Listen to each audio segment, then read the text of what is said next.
যে প্রথাগত চাকরিগুলো, সেই প্রথাগত চাকরির জায়গা কমে এসছে।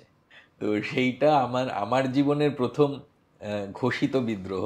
যারা সামাজিক আন্দোলন বা সামাজিক কাজের সাথে যুক্ত হবেন তারা ছেঁড়া জামা কাপড় পরে ঘুরবেন, তারা গাড়ি চড়ে ঘুরবেন না। ডাক্তার বেশি পয়সা নেবে না, সে কোটি টাকা খরচ করে ডাক্তারি করবে শুধু গরিবদের বিনা পয়সায় ট্রিট করার জন্য।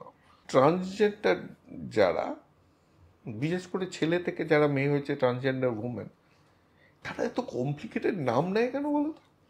যদি বলা হয় যে আচ্ছা রেড লাইট এরিয়াতে একটি বাচ্চার জন্য কাজ, বা রেড লাইট এরিয়াতে একটি যুব যুব কর্মসংস্থান প্রকল্প, তখন কিন্তু তারা একটু পিছিয়ে আসেন, ভয় পান।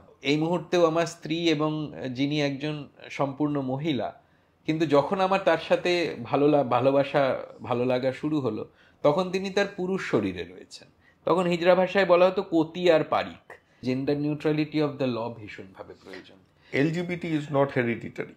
যে আমাদের নেক্সট জেনারেশনটাকে আমরা জাস্ট ফেল করছি।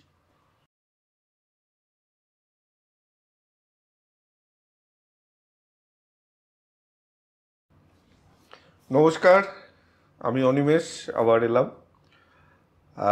প্রতিবারের মতন এবারও বলছি যে ভিডিওটা দেখা শুরু করার আগেই একটু সাবস্ক্রাইব করে নেবেন যদি না করে থাকেন।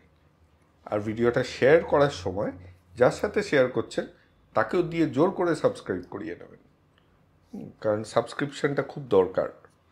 আপনারা দেখছেন কিন্তু সাবস্ক্রিপশনের নাম্বারটা বাড়ছে না। তো আজকে একটা এমন টপিক নিয়ে এমন একজনের সাথে কথা বলবো যেটা নর্মালি একটু বাধাগতের কেরিয়ারের থেকে অন্য ধরনের কেরিয়ার। এবং যেহেতু আমরা এই ধরনের মণিমাণিক্যই খুঁজে বার করি যে বাংলায় কিভাবে কর্মসংস্থান হয়, বাংলা ছাড়ার আগে আপনারা জানতে পারেন যে আরও কি করতে পারতেন বাংলায়। হ্যাঁ, কারণ সবাই তো এক পা বাংলার বাইরেই রেখেছেন মনে হচ্ছে। তো অনেকে বাংলায় ফিরে এসছে এবং খুব খুশি আছে, খুব ভালো কাজ করছে। সেই রকমই একজন বাপ্পাদিত্য মুখার্জি। আমি সাধারণত বাপ্পা এরকমই বলে চলি। বাপ্পাদিত্য আমার অনেক দিনের পরিচিত। তো তোমাকে আমি প্রশ্ন করার আগে একটা প্রশ্ন দিয়েই শুরু করি। এটা লেখক আছেন অশোক কুমার মুখোপাধ্যায়।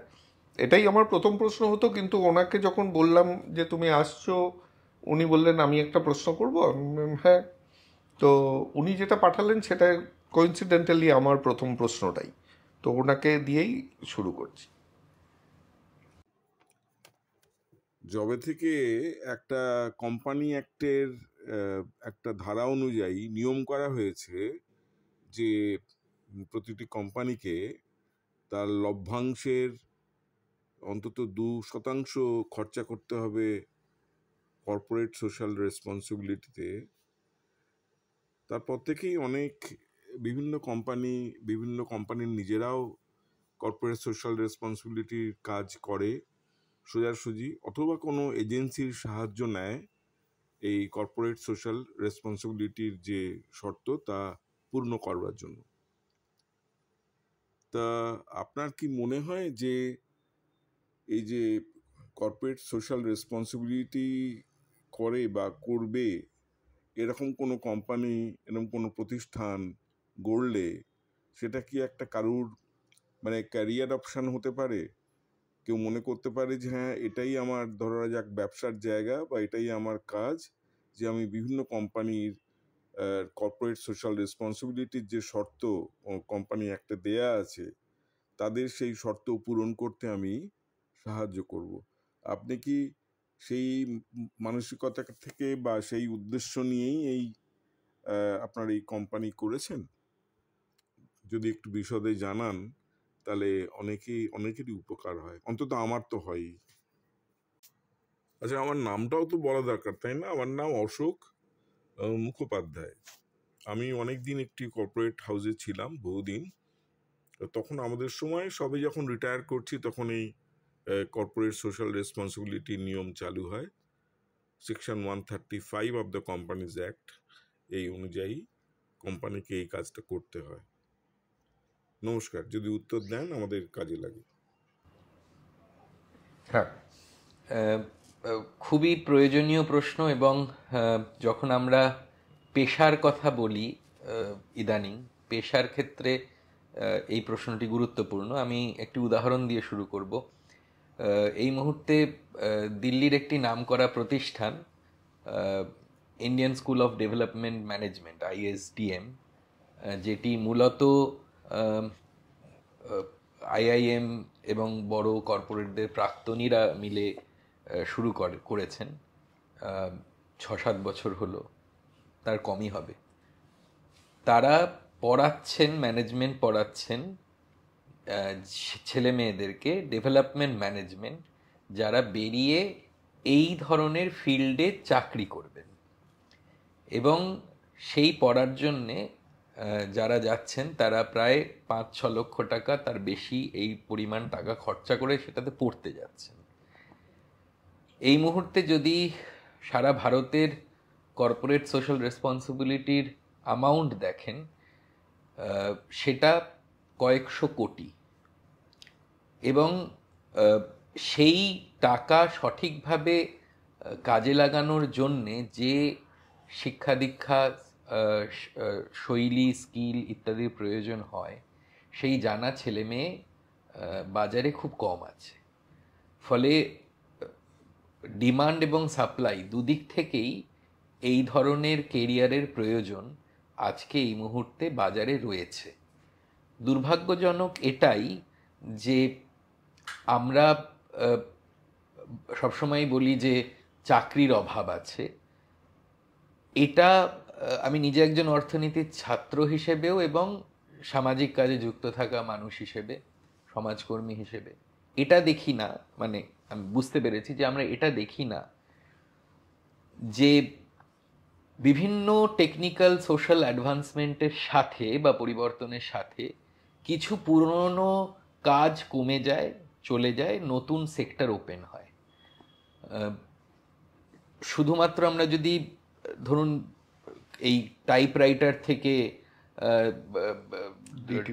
ডিটিপি, কম্পিউটার থেকে ফোন, এই ধারা বিবর্তনটাই দেখি, এভলিউশনই দেখি, সেটা এত কম সময়ের মধ্যে হয়েছে যে আজকে AI এর যুগে এমনকি একটা 2 মিনিটে প্রপোজাল তৈরি করার কাজও AI করে দিচ্ছে, যার জন্যে আলাদা করে আগে হয়তো 1.5 দিন বা 2 দিন বা আরো বেশি সময় লাগতো। এই পাল্টানো সময়, এটা অতীতেও ছিল, এখনো আছে, ভবিষ্যতেও থাকবে। যখন চাকরি নেই বলছি আমরা, তখন আসলে মিন করছি যে যে প্রথাগত চাকরিগুলো, সেই প্রথাগত চাকরির জায়গা কমে এসছে। কিন্তু উল্টো দিকে যেটা আমরা দেখছি না, সেটা হচ্ছে যে জায়গাগুলো খুলেছে সেই কাজের জন্য কিন্তু উপযুক্ত ছেলে মেয়ের বাজারে অভাব রয়েছে। একদম। এটা তো আমি একটা ছোট কোম্পানি চালাতে গেলেও বুঝতে পারি যে সব সময় আমার কোনোদিন সব সিট ভর্তি থাকে না, সব সময় লোক খুঁজছি। আচ্ছা, এটা তো অশোকদার প্রশ্ন, কিন্তু তার আগে বাপ্পাদিত্য মুখার্জি, সেটা তিনি কে? এক্ষুনি হাসির ছলে বলছিলাম, কিন্তু আমার একটা রীতিমতো এই ধারণাটা হচ্ছে যে বারাসাতের মাফিয়া গোছের একজন। কারণ লোকজন এত ভয় পাচ্ছে কেন আজকাল তাকে। তো ছোটবেলা থেকে শুরু করি, বারাসাতেই জন্ম। হ্যাঁ, আমি জন্ম দমদমে একটি নার্সিংহোমে, কিন্তু আমার বাবার বাড়ি নৈহাটি, মূলত বর্ধমানের জয়ন্ত মুখার্জি। সম্প্রতি তিনি গত হয়েছেন। ইনকাম ট্যাক্সে উচ্চ পদে চাকুরিরত ছিলেন। এবং আমার বাবার অরিজিনাল বাড়ি, কাকুরা, জেঠু সবাই নৈহাটির বাসিন্দা। আর মায়ের বাড়ি বা আমার মামা বাড়ি বারাসাতে। এবং মা যেহেতু বারাসাতের ঐতিহ্যবাহী এবং সেই অর্থে অবিভক্ত বাংলার প্রথম মহিলা বালিকা বিদ্যালয়, কালীকৃষ্ণ বালিকা বিদ্যালয়, যেটা বিদ্যাসাগর মশাই এবং কালীকৃষ্ণ মিত্র মিলে শুরু করেন, রবীন্দ্রনাথের মালঞ্চ নাটকে যার উল্লেখ আছে, সেখানে পড়েছেন এবং শিক্ষকতা করেছেন, অর্থনীতিতে মাস্টার্স করেন।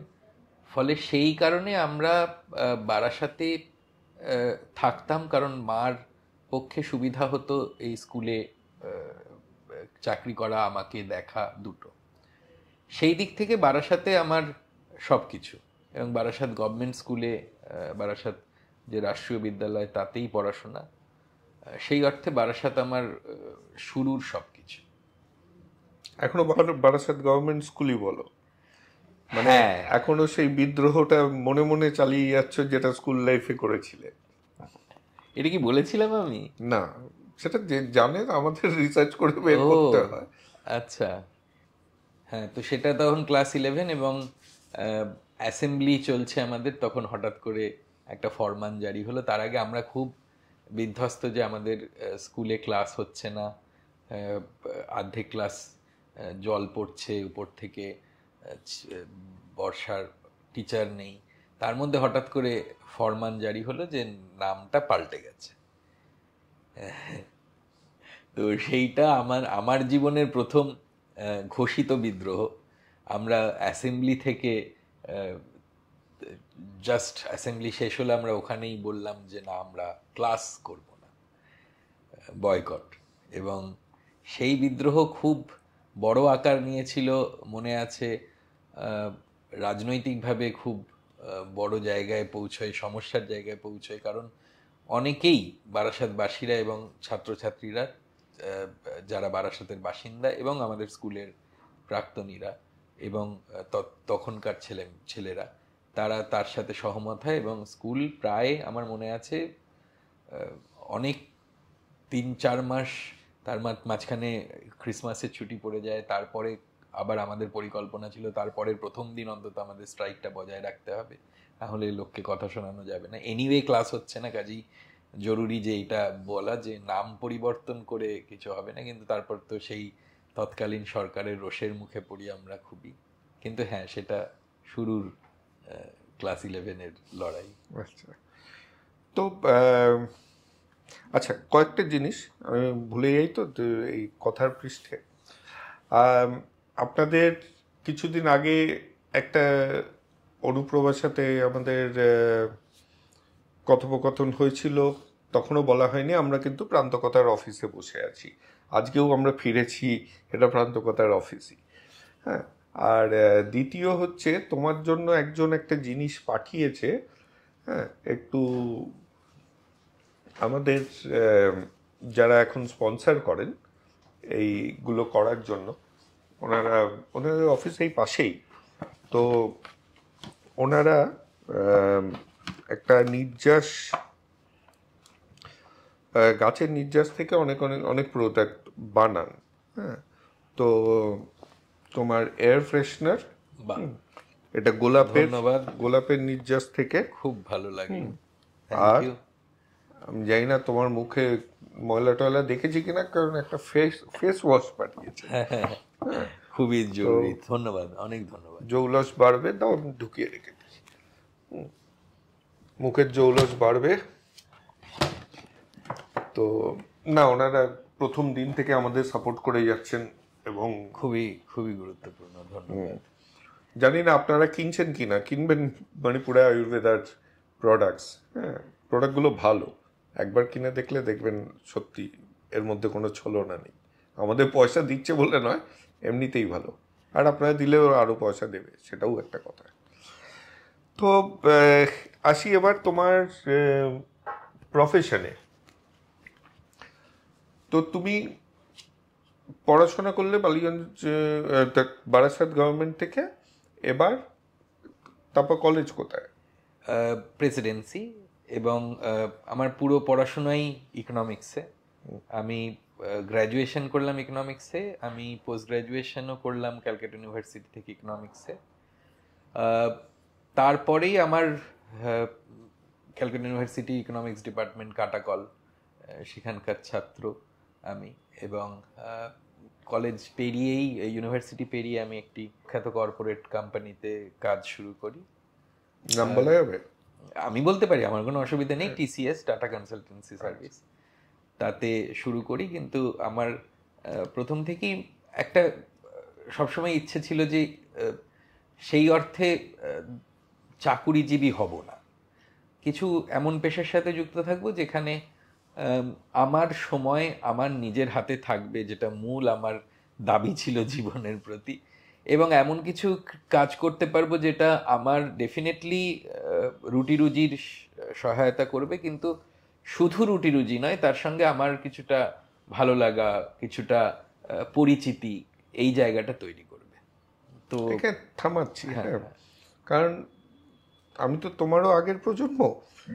আজকালকার একটা কথা খুব ওঠে, ওয়ার্ক লাইফ ব্যালেন্স। ঠিক।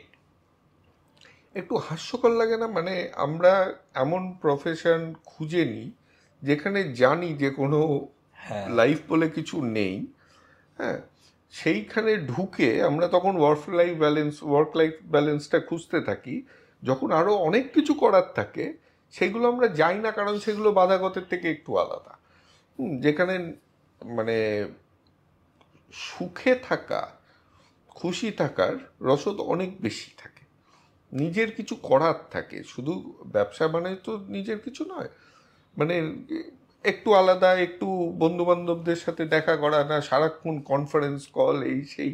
হ্যাঁ, তো অবাক লাগে না? কিন্তু আমাদের সময় কিন্তু আমরা এইগুলো না বলেই যখন বেরিয়ে এসেছি ওই কোম্পানিগুলো থেকে, তখন বেরিয়ে এসেছিলাম যে নিজে কিছু করতে চাই। একেবারেই। এবং এই ওয়ার্ক লাইফ ব্যালেন্স শব্দগুলোও সেই কোম্পানিরাই তৈরি করেছে যেখানে ওয়ার্ক লাইফের ব্যালেন্স নেই, যেরকম আপনি বললেন সঠিকভাবে। এবং আমি তো আমার ছেলে মেয়েদের, আমার সংগঠনের ছেলে মেয়েদের, কোম্পানির এবং অন্য কম বয়সী ছেলে মেয়েদেরকে বলি যে বাংলা বা পশ্চিমবঙ্গ, আমাদের কলকাতাতে এমন জিনিস আমরা বহুদিন আগে থেকে পেয়েছি, ক্যারেক্টার্স, চরিত্র, যাদেরকে পড়ে, যাদের সম্পর্কে জেনে আমরা বড় হয়েছি, যেমন ফেলুদা, প্রদোষ মিত্র, ওইরকম নামজাদা একজন ক্যারেক্টার। সে কিন্তু ধরা বাঁধা কোনো চাকরি করছেন না, এবং আমাদের সমস্ত তারিণী খুড়ো, যত আমরা খুব আমাদের ছোটবেলা, মানে আমরা যখন 90-এর দশকে বড় হচ্ছি, তখন তো যাদের কথা পড়ছি তারা কেউই চাকরিজীবী নন। কিন্তু আমরা বারবারই ওই 10টা 5টার একটা নির্ভরতা খুঁজতে গিয়ে উল্টে আমরা কন্টিনিউয়াসলি ফডার হয়ে গেছি, নিজেদের জ্বালানি হিসেবে সাপ্লাই করেছি। তারপরে ওই কথাটা খুঁজতে যাওয়া একটু একটু স্ববিরোধিতা তো বটেই। যাই হোক, তুমি তাহলে সেই জায়গা থেকে, সেই খাঁচা থেকে বেরিয়ে এলে। হ্যাঁ, খাঁচাবন্দি আর থাকলে না। তারপর কি করলে? তারপরে এটা কি পুরো সময়টা কলকাতায়? না, আমি মাঝখানে দিল্লি স্কুল অফ ইকোনমিক্সে মানে চান্স পেয়েছি, গেছি। কিন্তু মানে আমার সব ক্ষেত্রেই আমার খুব একটু অন্যরকম ছিল। আমার একটু বাংলা প্রীতি প্রথম থেকেই খুব বেশি। আমার মা, যেমন বললাম, যে কালীকৃষ্ণ গার্লস হাই স্কুলের শিক্ষিকা ছিলেন। মায়ের নামটা জানা হয়? বরুণা মুখার্জি। তো উনি 68 কি 70, আমার এক্স্যাক্টলি এক্ষুনি মনে পড়ছে না, ওই সময় ক্যালকাটা ইউনিভার্সিটির ইকোনমিক্স ডিপার্টমেন্ট থেকে পোস্ট গ্রাজুয়েশন করেন, এবং মায়ের কাছ থেকে এত রথী মহারথীর নাম শুনেছি ইকোনমিক্স ডিপার্টমেন্ট থেকে, সেই সময় বেরিয়েছেন মার সতীর্থ। তো আমার সবসময় মনে হয়েছিল যে কলকাতায় অনেক কিছু আছে, এবং বারবার আমি ফেরত এসেছি কলকাতায়। কখনো মনে হয়েছে যে হ্যাঁ, কিছু কিছু জিনিস আমি পাইনি, কিন্তু অনেক সময় আমার মনে হয়েছে অনেক কিছু পেয়েছি। ফলে ওই দিল্লি স্কুল থেকেও আবার কিছু ব্যক্তিগত কারণও ছিল, এবং ফেরত এসে ক্যালকাটা ইউনিভার্সিটিতে ভর্তি, আবার মানে আমার তখন অ্যাডমিশন ছিল, আমি পেলাম। তো সেখানে পড়াশোনা শুরু করলাম, এবং করতে করতে ওই বললাম যে TCS এ চাকরি করার সূত্রে তখন আমার যখন মনে হচ্ছে যে আমি আর করব না, সেই সময়টা হচ্ছে 2-3 সাল, এবং তখন স্যাটেলাইট টেলিভিশন চ্যানেল ভারতবর্ষে শুরু হয়েছে সব আসা। এবং আমার মনে আছে একটি পত্রিকায় ইন্টার্নশিপের জন্য চাওয়া হয়েছিল, ওয়াক ইন ইন্টারভিউ ছিল।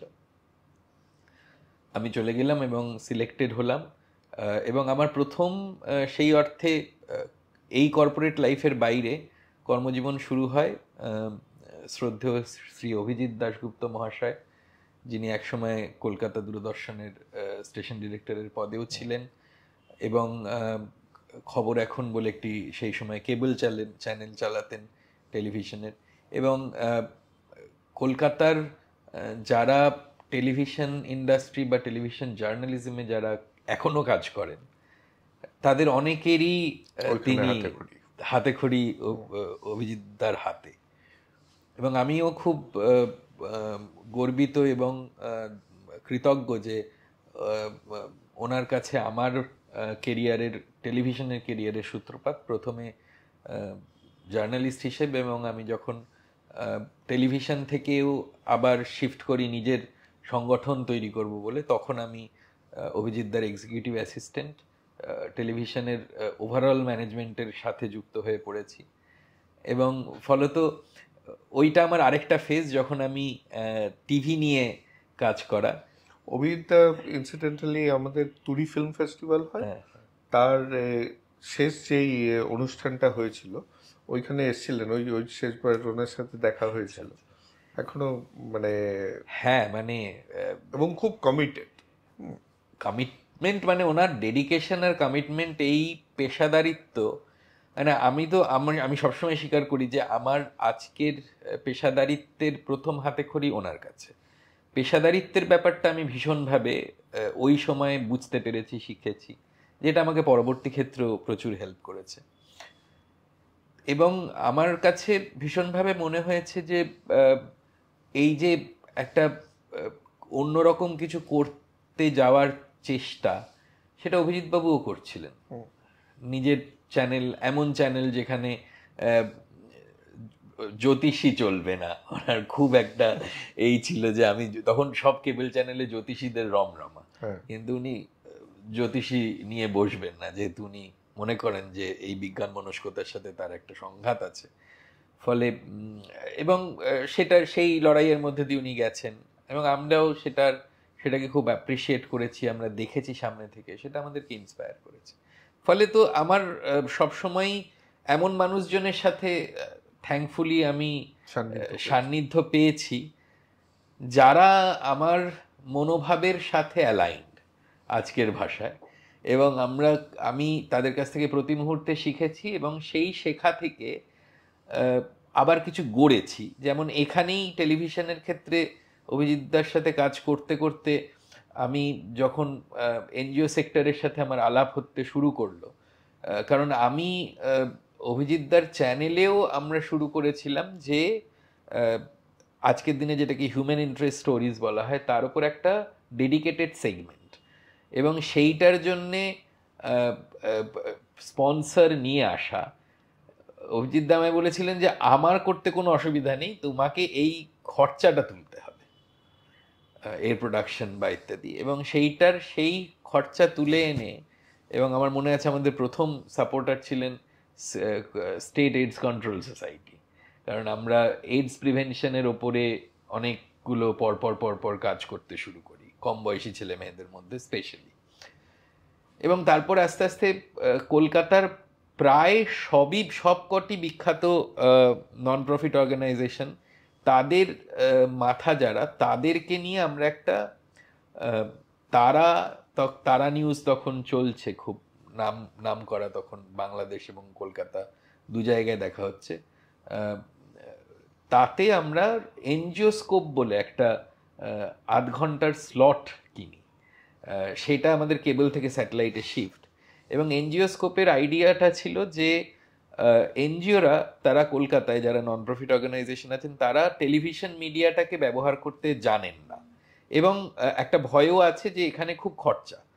আর যেহেতু আমার তখন একটা অর্থনীতির পড়াশোনা রয়েছে, ফলে আমি মোটামুটি ম্যানেজমেন্ট এবং অর্থনীতিটা বুঝতে পারছি, একই সাথে টেলিভিশনের টেকনোলজিটা আমার তখন যথেষ্ট জানা, ফলে আইডিয়া তৈরি করা থেকে একদম এডিটিং পর্যন্ত পুরো জার্নিটা হাতে কলমে করার অভিজিৎদার কাছে শেখা মানে খুব খুব সাংঘাতিকভাবে শিখতে হয়। মানে যারা ওনার সাথে কাজ করেছেন তারা জানবেন যে আমরা খুবই ভয়ে এবং তটস্থ হয়ে থাকতাম যে কোনো জিনিসে যাতে গাফিলতি না হয়। ফলত আমি এটা শুরু করলাম যে এনজিওদেরকে বললাম এইখানে আমি একটা ওই আজকের ভাষায় ফিউশন করতে চেষ্টা করলাম যে এনজিওরা তারা তাদের পয়সায় যতটুকুনি পয়সা আছে তারা কি একটা কিটি তৈরি করতে পারেন, একটা ওই লক্ষ্মীর ঝাঁপির মতন যে যাতে দুটো পয়সা রাখলেন এবং সেইটা থেকে তারা চ্যানেলের স্লট কিনলেন অনেকে মিলে এবং সেটাতে তারা তাদের কথা নিজের মতন করে বলতে পারলেন এবং আমরা খুব সাফল্য পেয়েছিলাম। এনজিওস্কোপের সেই সিডি এখনো আমার কাছে রয়েছে প্রোগ্রামের। প্রায় কলকাতার সব বড় বড় সংস্থারা তারা ওই ইনিশিয়েটিভের পার্ট হলো, উদ্যোগের পার্ট হলো এবং তারা তাতে পয়সা দিল এবং আমরা প্রায় 1.5 বছর সেটা তারা নিউজে ব্রডকাস্ট করি এবং যথেষ্ট, এবং আমার মনে আছে তার টিআরপিও হাই হয়েছিল অন্যান্য ওই রান্নার প্রোগ্রামেরকে টপকে। তো সেইটাও একটা ফেজ এবং তখন আমার আস্তে আস্তে আমি মিডিয়া এবং এনজিও এই দুটোর সেকশনটা নিয়ে মিডিয়া অ্যাডভোকেসি কিভাবে করবে, মিডিয়ার মাধ্যমে এই সামাজিক পরিকল্পনাগুলোর কথা, মনোভাব পরিবর্তনের কথা কি করে বলা হবে, সেই জিনিসগুলো নিয়ে কাজ করলাম এবং 2006-এ প্রান্তকথা বোর্ড তৈরি করা হলো এবং রেজিস্ট্রেশন হলো এক নন প্রফিট হিসেবে।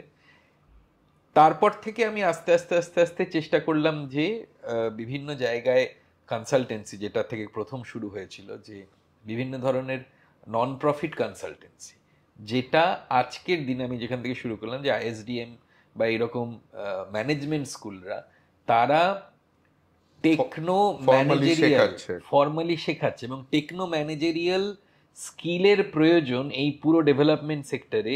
তার কারণ সরকারের ক্রমহ্রাসমান ইনভলভমেন্ট ইন ডেভেলপমেন্ট বা সোশ্যাল ইস্যুস আর কর্পোরেটের ক্রমবর্ধমান প্রভাব সকল ক্ষেত্রে, তার মধ্যে একটা ব্যালেন্স তৈরি করার জন্যে ইন্টারন্যাশনাল এজেন্সি থেকে গভর্নমেন্ট তারা সকলেই এই তৃতীয় সেক্টর বা নন প্রফিট সেক্টরকে এগিয়ে আসতে বলছেন। কিন্তু এই সেক্টরের যে পরিমাণ আয়তন এখন অর্থের অঙ্কে, সেই পরিমাণ স্কিল্ড ছেলে মেয়ে কিন্তু বাজারে নেই। ফলত এটা অবশ্যই একটা ভীষণ প্রয়োজনীয় এখন একটা কাজ হয়ে উঠেছে, যাতে ভালো কাজ করার সুযোগ আছে, যেখানে তার নিজের মনে হবে যে আমি শুধু আমার জন্য করছি না, সমাজের জন্যও করছি। এবং সেটা পুরনো যে কনসেপ্ট ঘরের খেয়ে বনের মোষ তাড়ায়, সেটা কিন্তু নয়। সে নিজের খাওয়াটা নিজে জোগাড় করবে, হতে পারে সে হয়তো খুব একটা বিশাল কিছু পয়সা করছে না, কিন্তু যথেষ্ট ডিসেন্ট পয়সা জায়গা। এটাতেই আমি আসছিলাম। সমাজসেবা সমাজসেবা করে দু ধরনের লোকেরা। এক হচ্ছে যারা সত্যিকারের পয়সা আছে এবং সমাজের পিছনে পয়সা ব্যয় করতে পারে। আমি কর্পোরেট এখনো আসছি না, কর্পোরেটটা বাদ দিয়ে, কারণ কর্পোরেটের তো আইনে করতে হবে, বাধ্যতামূলক।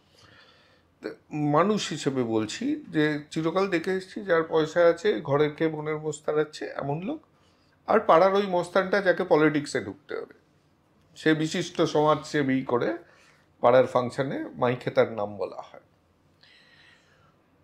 এবার বাংলা থেকে আমি আমার অতখানি যদিও ঘুরেছি, আমি কখনোই মানে সোশ্যাল ব্যাপারটা আমি চিরকাল বাংলার সাথেই জুড়ে থেকেছি।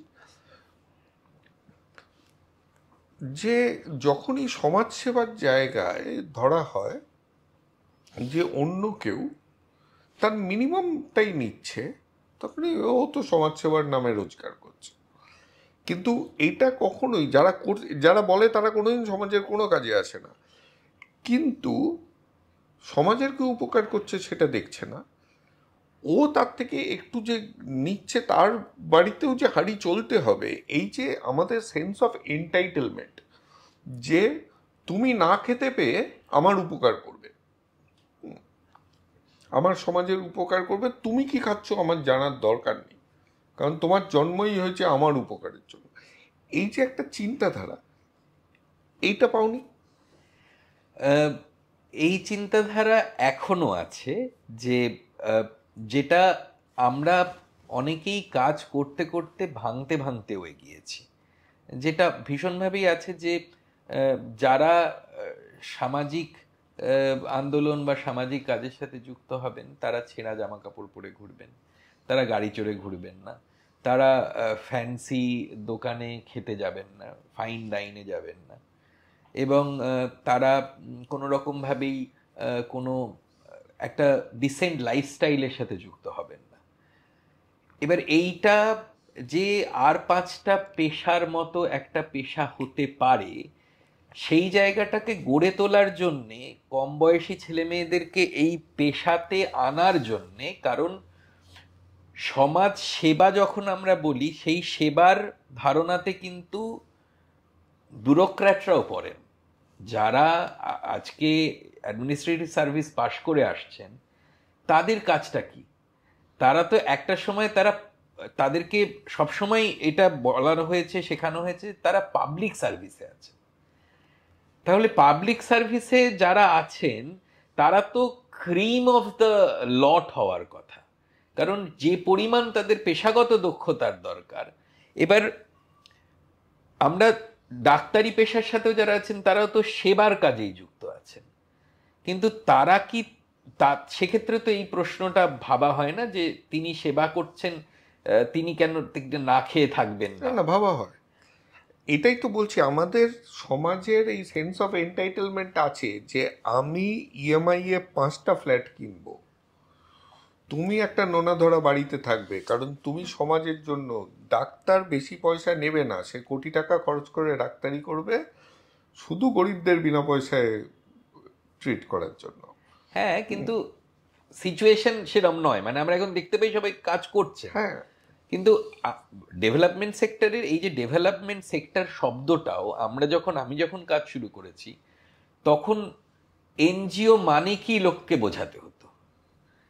আজকে আমার যেটা ভালো লাগে সেটা হচ্ছে যে প্রচুর কম বয়সী ছেলে মেয়ে তারা এটা পড়াশোনা করতে যাচ্ছেন, পয়সা দিয়ে পড়ছেন, পয়সা দিয়ে পড়ে তাদের ক্যাম্পাসিং হচ্ছে, এবং এটা একটা বাজারিকরণ ঘটেছে। মুশকিল হয় যে একদল বিপ্লববাদী আছেন যারা যা কিছু বাজার তাই খারাপ এর এর এর কথায় বলেন, অথচ তারা সবসময় বাজারের মধ্যে বসে আছেন। ফলত এই বাজারিকরণ যদি না ঘটে তাহলে ক্রেতা বিক্রেতা তাদের বা মেইন স্ট্রিমিং বিষয়টাও বাজারের মধ্য দিয়ে ঘটে। ফলে সেই জায়গায় দাঁড়িয়ে এটা খুব জরুরি যে ছেলেমেয়েরা এটাতে তাদের লাইভলিহুড রুটিরুচির জায়গা আছে, এবং এখানে আসলে সমাজের উপকার হয়, এই দুটোই ঘটনা ঘটানো সম্ভব। সেই বোধ এবং ধারণা চেতনা ব্যক্তিগত স্তরে এবং সামাজিক স্তরে দুটো জায়গাতেই তৈরি হয়েছে এবং আরো হওয়ার দরকার আছে। আমি মনে করি এটা খুব বদলানোর দরকার আছে, বিশেষ করে বাংলায়, কারণ বাংলার মানুষ বুঝছে না তারা কিরকম বোকা বলছে।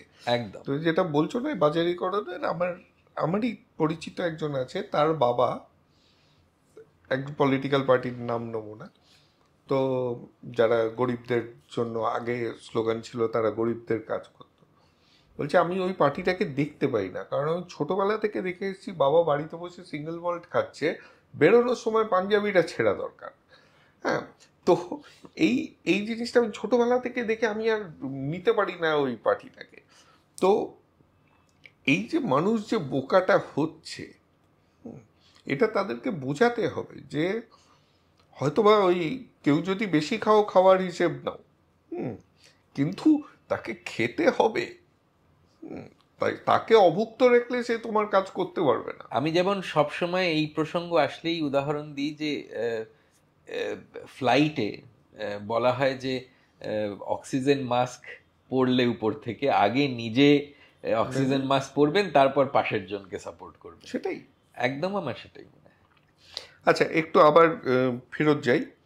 তো তুমি তারপর প্রান্তকথা শুরু করলে, এবার কর্পোরেটদের সাথে যুক্ত হলে, তাদের সিএসআর ফান্ডিং এর উপরে বেস করে সোশ্যাল ওয়ার্ক করতে শুরু করলে। এবার কর্পোরেটে যেটা বলছিলাম আসবো। টিপিক্যালি কলকাতার কর্পোরেটের দেখা যায় সিএসআর ইজ আ বার্ডেন।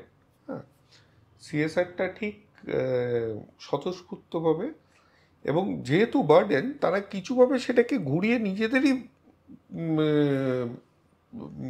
একটা উদ্দেশ্য চরিতার্থ করার চেষ্টা করেন। কীরকম, যে নয় সেটা তাদের পার্সোনাল ব্র্যান্ড ক্রিয়েশনের জন্য তৈরি হয়, নয় তাদের বাড়িতে, এবং আমি I am not trying to be patriarchal here, কিন্তু প্রচুর আছে যারা ফাউন্ডেশন একটা তৈরি করে স্ত্রীকে বলে তুমি চালাও, যে তুমি বাড়িতে বসে আছো, এটা করে, এটা খুব একটা ইম্পর্টেন্ট নয়, তুমিই চালিয়ে দাও। এরা আছে। আর আছে যারা যারা বোঝে যে এটা আমার কোর কম্পিটেন্সি নয়, আমি এটা খরচ করব, কোর কম্পিটেন্সি যাক, তাকে এনে আমি বলবো যে জিনিসটা ড্রাইভ কর। যেমন তুমি তো কলকাতায় যদি আমি পার্সেন্টেজ ওয়াইজ বলি, এই দুটোর মধ্যে তুমি কিরকম দেখছো, আর এটা কি মানে চেঞ্জ হচ্ছে? আপনার অবজারভেশন একদম সঠিক, এবং কলকাতায় বেশিটাই হচ্ছে কোর কম্পিটেন্সির জায়গা থেকে নয়, অ্যামেচারের জায়গা থেকে, ফটো অপের জায়গা থেকে। কিন্তু পশ্চিমবঙ্গের বাইরে এবং ন্যাশনালি এটা কিন্তু ছবিটা অন্যরকম, যেখানে এমনকি এরকম এজেন্সি তৈরি হয়ে গেছে যারা একসাথে ধরুন গোটা 50 কর্পোরেটের সিএসআর হ্যান্ডেল করছেন, এবং তারা আবার লয়ার হায়ার করছেন, তারা অন্যান্য পেশার থেকে লোকেদের হায়ার করছেন এই পুরো ম্যানেজমেন্টটা চালানোর মতন। মানে একটা চার্টার্ড অ্যাকাউন্ট ফার্ম যেমন অনেক কোম্পানির চালাচ্ছেন, অ্যাকাউন্টস দেখছেন, সেরকমভাবে তারা বহু কোম্পানি সিএসআর দেখছেন। অর্থাৎ বাজারে কিন্তু ন্যাশনালি এই জায়গাটা খুব পরিচ্ছন্ন অনেকভাবে উঠে এসছে যে টাকা যখন তাদেরকে খরচ করতেই হবে, তখন সেটার বেস্ট পসিবল অপরচুনিটি কি হতে পারে, এক। দুই, তারা তাদের ব্র্যান্ড, কোম্পানির ব্র্যান্ডের সাথে সেটাকে কিভাবে লিঙ্ক করতে পারেন। কারণ আমি বারবার এই কথাটা বলি যে আমাদের বড় উদাহরণ আছে চোখের সামনে, টাটা। আমার সৌভাগ্য হয়েছে যে টাটার যারা একদম সামনের সারির লিডারশিপ, তাদের সাথে কথাবার্তা বলার। আপনারা জানেন যে টাটা বহু আগে থেকে, সব সিএসআর কথাটা বলার আগে থেকে সামাজিক কাজে টাটাদের ইনভেস্টমেন্ট প্রচুর, এবং তারা কিন্তু এই বোর্ড তৈরি করে খুব পেশাদারি দক্ষতায়, যখন থেকে এই পেশাদারিত্বের জায়গা এসছে, টাটা ট্রাস্টের বা TISS, Tata Institute for Social Sciences, এই জায়গাগুলোকে ক্রমাগত তৈরি করেছেন যাতে করে এই ধরনের ছেলেমেয়েরা আসেন এবং তারা এই পেশায় যান। যে জায়গা থেকে তারা এটা বলতে পারেন যে দেশের নুন দেশ কি নামক, এই প্রোডাক্টের এই আপলিফমেন্ট বা তাদের পজিশনিংটা তারা সেই জায়গায় নিয়ে যেতে পারেন, সেইটা কিন্তু আজকের কর্পোরেটরা বুঝছে যে প্রোডাক্টের জায়গা থেকে খুব ডিফারেন্সিয়েট করার জায়গা খুব কম। কারণ কেউ হয়তো এই একই জিনিস তৈরি করছে 19-20, আর ফাইনালি গিয়ে কম্পিটিশনটা দাঁড়ায় যে কে কত ডিসকাউন্ট দিচ্ছে, কম পয়সায় আছে, কিন্তু সেইটা তাদের জন্য একটা ট্র্যাপ। ফলে তারা they want to add value to their whole product, যে এটা শুধুমাত্র একটা কমোডিটি নয়, এর সঙ্গে হিউম্যান ইমোশন আছে। যে কারণে আজকে বিজ্ঞাপনের বাজারেও কিন্তু প্রোডাক্টের বিজ্ঞাপনের থেকে ইমোশনের বিজ্ঞাপন অনেক বেশি, যাতে করে লোকে প্রোডাক্টের রিকল ভ্যালু নিজে থেকে এসে যাবে, কিন্তু প্রোডাক্ট নিয়ে কথা বলার জায়গা। ফলে এই যে advertising sector, social responsibility sector এবং কর্পোরেট, এই তিনজনের মূলত বিভিন্ন ম্যানুফ্যাকচারিং সেক্টর, এই তিনজন যে ইন্টিগ্রেটেড হচ্ছে, এই ধারণাটা কলকাতার কর্পোরেট দুনিয়ায় কিন্তু আসতে শুরু করেছে, এবং তারাও কিন্তু মানে আমি যখন শুরু করেছিলাম কাজ তখন যা ছিল, আজকে কিন্তু 2024-এ দাঁড়িয়ে ছবিটা অনেক অন্যরকম। বিভিন্ন জায়গা থেকে আমাদের কাছে, আমরা নিজেরাই একাধিক কর্পোরেটের সাথে যুক্ত হয়ে কাজ করছি, যারা এই পেশাদারিত্বের জায়গা থেকে কমপ্লায়েন্স বলুন, তাদের ডিউ ডেলিজেন্স বলুন, তারা কিভাবে কাজ করছে। কারণ অনেক মাল্টিন্যাশনাল কোম্পানি যারা কলকাতায় কাজ করছেন তাদেরও কিন্তু সিএসআর এ ফান্ড আছে, এবং তারা সেই অনবোর্ডিং প্রসেস, মানে এই শব্দগুলো এখন আমাদের মানে সোশ্যাল সেক্টরে ঢুকে গেছে, যে এই অনবোর্ডিং এর জন্য তাদের প্রায় 1-1.5 বছর চলে। কোন অর্গানাইজেশনের সাথে তারা কাজ করবেন, তাদের কি ডিউ ডেলিজেন্স চেক আছে, তাদের কি কি আছে। এবং আমরা এরকম অনেকগুলি মাল্টিন্যাশনাল কোম্পানির সাথে কাজ করছি এবং ছেলে মেয়েদেরকে সেইখানে কাজে রাখতে পারছি। এবং আমি খুব খুশি যে এই প্রায় আমাদের 20 বছর হতে চললো, এই আগামী বছর আমরা 20তম বছরে পা দেব, এবং এর মধ্যে দিয়ে আমরা যে কত ছেলে মেয়েদেরকে এই সেক্টরে রুটি রুজির ব্যবস্থা করে দিতে পেরেছি, সেই সংখ্যাটাও কম করে হলেও 100-র ওপরে যারা এখন এই সেক্টর থেকে করে কমে খাচ্ছেন। ফলত এই জায়গাটা আমি খুব জোরালোভাবেই বার্তাটা আপনাদের মাধ্যমে দিতে চাই যে এখনকার যারা ছেলে মেয়েরা, যারা 12 পাস করেছেন, যারা গ্র্যাজুয়েশন করছেন, তারা যেন ওই যা আগের জেনারেশন বা পরের একটু যা জেনেছেন তার মধ্যে নিজেদের আবদ্ধ না রাখেন। অনেক কিছু করার সুযোগ আছে, ভালো বাঁচার সুযোগ আছে, এবং নিজের সব থেকে বড় কথা নিজের একটা আইডেন্টিটি, নিজের একটা পরিচয় তৈরি করার সুযোগ আছে।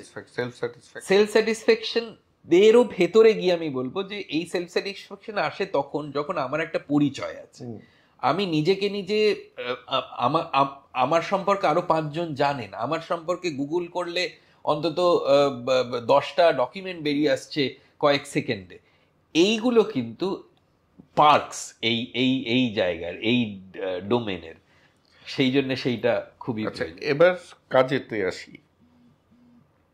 প্রান্তকথার কাজ যদি আমি কয়েকটা বাকেটে ভাঙতে বলি, তাহলে কি কি করো?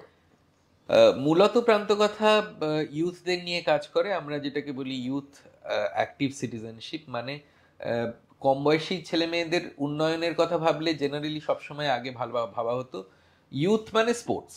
ইউথ আর স্পোর্টস এই দুটো আপনি যদি আমাদের মিনিস্ট্রির ক্ষেত্রে দেখবেন ইউথ অ্যান্ড স্পোর্টস একসাথে জুড়ে দেওয়া আছে, যেন ইউথদের উপকার শুধুমাত্র খেললেই হবে, তা বাদ দিয়ে ইউথের আর কিছুর দরকার নেই।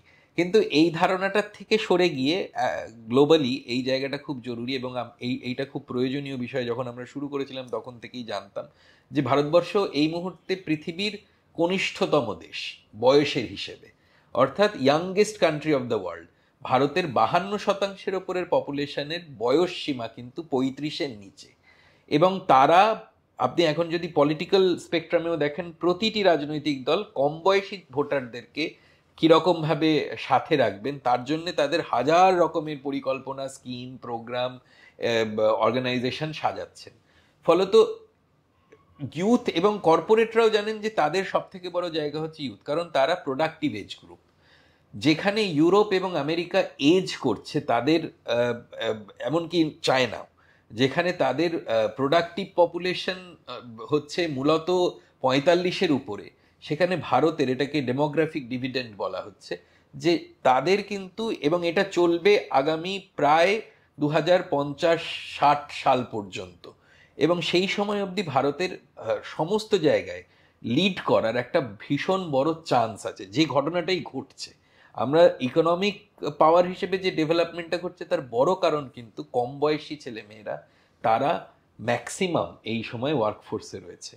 কিন্তু আমরা জানি না যে তাদের সাথে কিভাবে কথা বলতে হবে, তাদের ভাষা কি, তারা কি পছন্দ করছেন।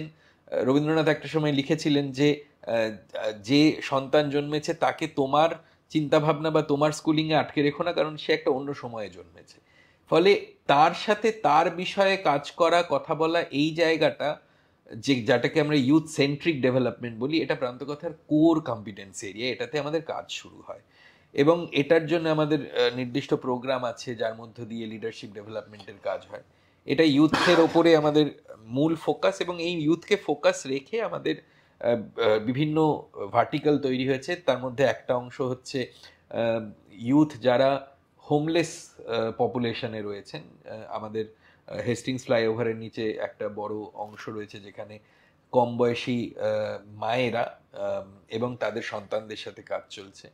আমাদের একটা বড় পপুলেশন রয়েছে যেটা মূলত জেন্ডারের ক্ষেত্রে যারা প্রান্তিক লিঙ্গ এবং যৌনতার ছেলে মেয়ে, এলজিবিটি কমিউনিটি বলা হয়, তাদের সাথে জোরদার কাজ চলে আমাদের।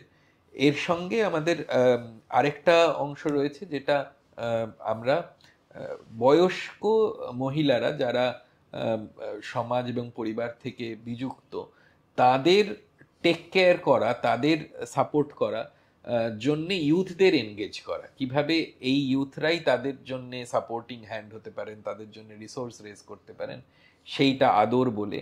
ফলে এই উত্তরণ যেটা হোমলেস পপুলেশনের সাথে যে কাজ চলে, আদর যেটা বয়স্ক দিদিমাদের সাথে চলে, আমাদের ট্রান্স মার্ক বলে ট্রান্সজেন্ডার ইউথদের জন্য একটা মার্কেট ইনিশিয়েটিভ আছে যেখানে তাদেরকে স্বনিযুক্তি প্রকল্পে আনা হয়েছে, তারা তাদের নিজেদের মতন স্বনির্ভর হয়েছেন, তাদের হাতে টাকা তুলে দেওয়া হয়েছে।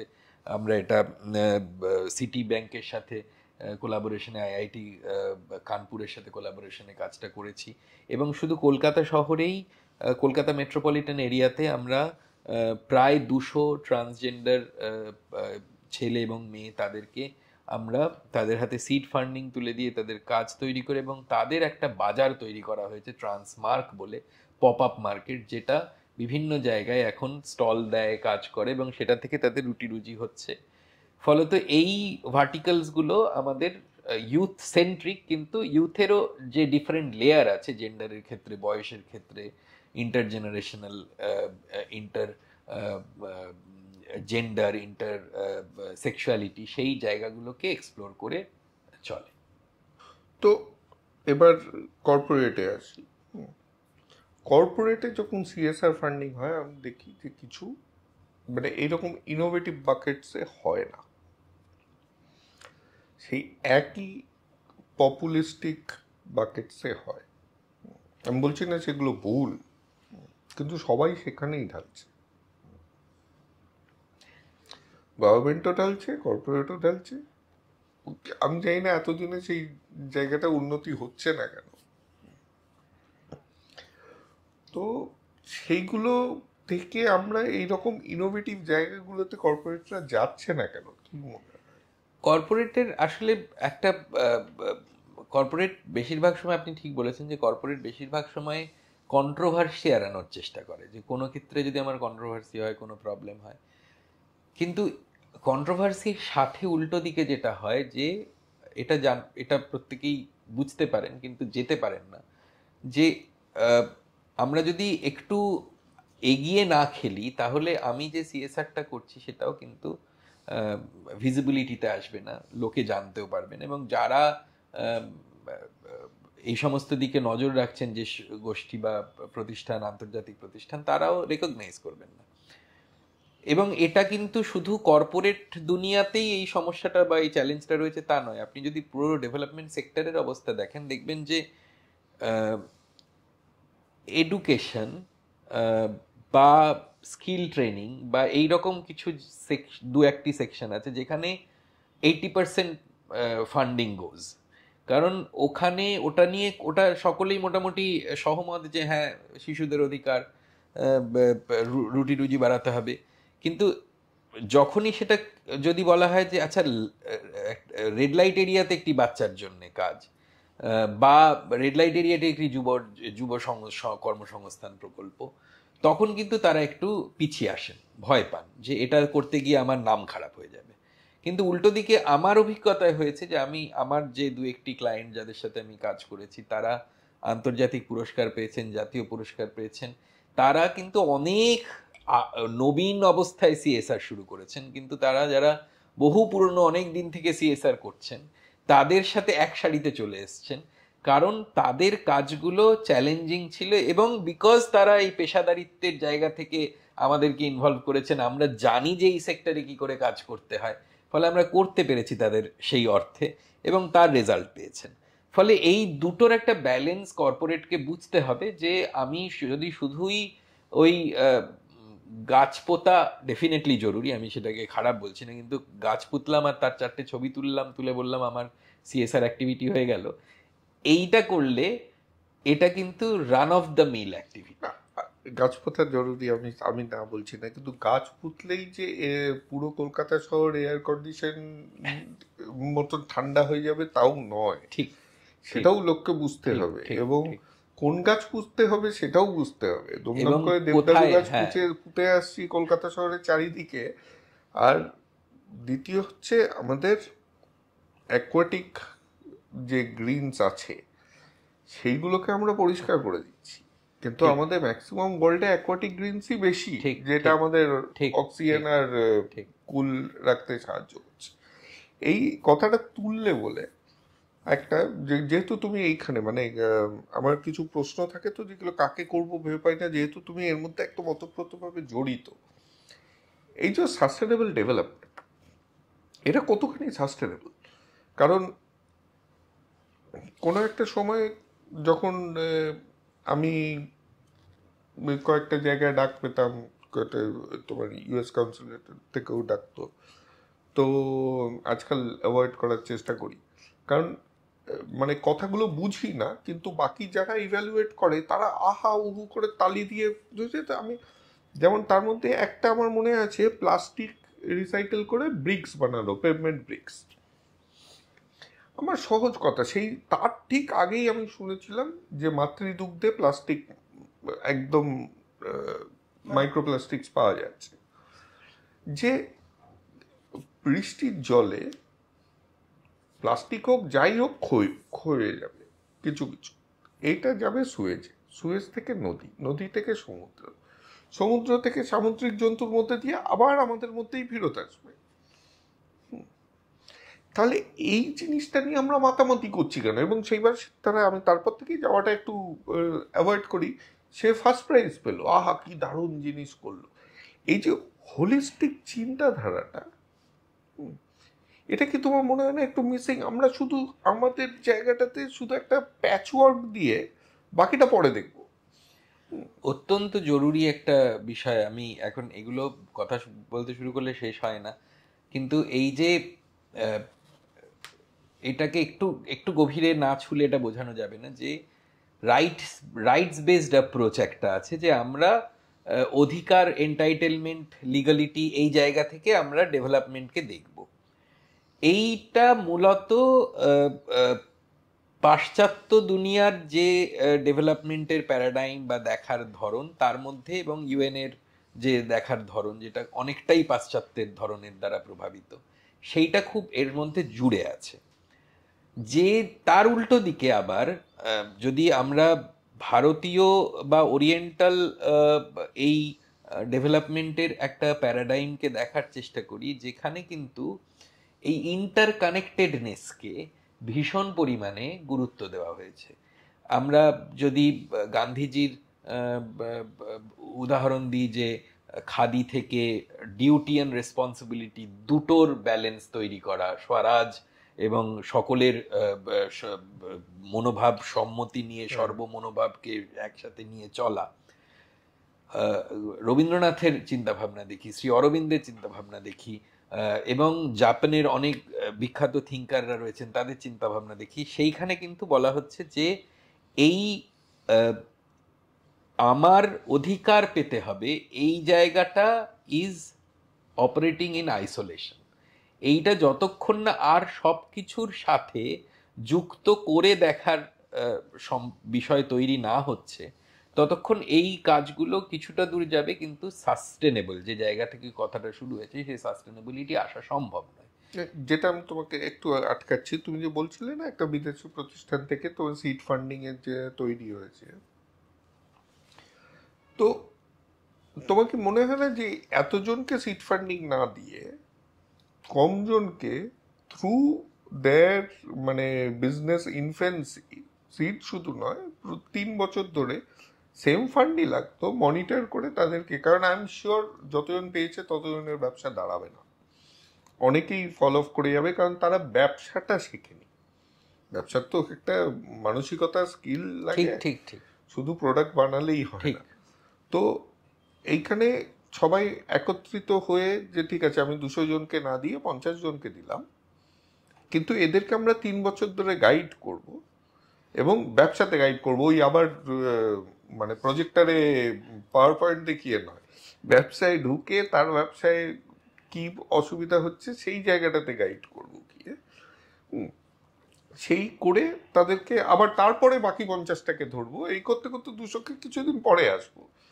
তো এই যে বিদেশি যে যারা এই প্রকল্পগুলো নিচ্ছে তারা খুব টার্গেট ওরিয়েন্টেড হয়ে গেছে, এটা মানে যেন সেলস টার্গেট আছে তাদের। হ্যাঁ, এই যেটা আপনি বললেন সেটা সঠিক যে কিভাবে যদি স্কেল করা হয়, স্কেলের ধরন কি হবে। একটা একটা জিনিসকে স্কেল আপ করলাম মানেই সেটা সাস্টেনেবল হবে তা নয়। তবে সেইটার উত্তরে আমি আসছি, কিন্তু এই ক্ষেত্রে প্রজেক্টটির মূল উদ্দেশ্য ছিল, যেহেতু ডিজাইনের সাথেও আমরা যুক্ত ছিলাম, যে একটা ভিজিবিলিটি পাওয়া উদ্দেশ্য ছিল যে একটা এমন কমিউনিটি নিয়ে আমরা যে কথা বলছি তারা আছে কিনা তার সেন্সাস রিপোর্ট নেই, তার ডেটাটাই নেই। ফলে পলিসির লেভেলে কোনো অ্যাডভোকেসি পুশ ছিল না। ফলে আমরা এটা কিছুতে ইন্টেনশনালি যে এই জায়গাটাকে যদি আমরা অ্যাম্পলিফাই করতে পারি, বাড়িয়ে তুলে ধরতে পারি, যে দেখো শুধু কলকাতা শহরেই যদি আমরা 200 জন এরম ছেলে মেয়েদেরকে নিতে পারি যাদের প্রয়োজন আছে, যারা ডিউ ডিলিজেন্সের মধ্যে দিয়ে গেল এবং যারা এই করতে চাইছে, তার মানে what is the level of need এই অ্যাসেসমেন্টের জন্য। ব্রেথটা বেশি দরকার। হ্যাঁ হ্যাঁ, কিন্তু এবার সেটা যদি আমি 20 জন করতাম, সেটা মেইন স্ট্রিম পপুলেশনের ক্ষেত্রে 20 জন জরুরি, কিন্তু এটা যদি আমি 20 জন করতাম তাহলে বলা হতো যে দেখেছো তো এটা মাইনরিটি, এত মাইনরিটি নেই, তাহলে এখানে আমি পয়সা কেন খরচ করবো। কিন্তু ডেফিনেটলি যখন আমরা এই যে স্কিল ট্রেনিংগুলো দেখি, আমি আরেকটা অন্য উদাহরণ দিয়ে বলছি, যে আমাদের কাছে প্রায়শই সমস্ত কোম্পানি থেকে এসে পড়ে যে আমাদেরকে ছেলে মেয়ে দিন, আপনারা প্রান্তিক ছেলে মেয়েদের নিয়ে কাজ করেন, ছেলে মেয়ে দিন, আমরা ট্রেনিং দেব। এবার সেই ট্রেনিংয়ের ক্ষেত্রে তাদের যে মডিউল বা যেভাবে তারা জিনিসটাকে দেখছেন, বোঝেন না যে সেই ছেলে মেয়েটিকে আমি একটা উপর থেকে একটা স্কিল দিয়ে দিলাম তাতেই হবে না, তার সাথে দীর্ঘমেয়াদী কাজের দরকার আছে, তার মন মানসিকতা, তার মার্কেটেবিলিটি যে কোনো জিনিসের তৈরি করা, এবং সে সেটা সাস্টেন করতে পারবে কিনা, এই জিনিসগুলো থাকার জন্যে একটা স্কিল ট্রেনিংয়ের ক্ষেত্রে কৌশলগত এবং কোয়ালিটিগত পরিবর্তন আনার দরকার আছে। সেইটা টার্গেট ওরিয়েন্টেড হয়ে যাওয়া, সংখ্যা ওরিয়েন্টেড হয়ে যাওয়া এবং ফিলিং, এই জায়গাটাকে না ধরতে পারা, যে কারণে আমি ইন্টারকানেক্টেডনেসের কথা বললাম। এইটার মূল সমস্যা হচ্ছে যে আমরা যে ক্রাইসিসগুলোকে দেখছি, এটা একটু একটু টেকনিক্যাল, কিন্তু এটা বলা দরকার যে আমরা যদি আজকে এনভায়রনমেন্টাল ক্রাইসিস বলি, জবের ক্রাইসিস বলি, জেন্ডারের ক্রাইসিস বলি, এইগুলোকে আমরা আলাদা আলাদা ক্রাইসিস হিসেবে দেখছি এবং সেগুলোকে ট্রিটমেন্ট প্ল্যান করছি।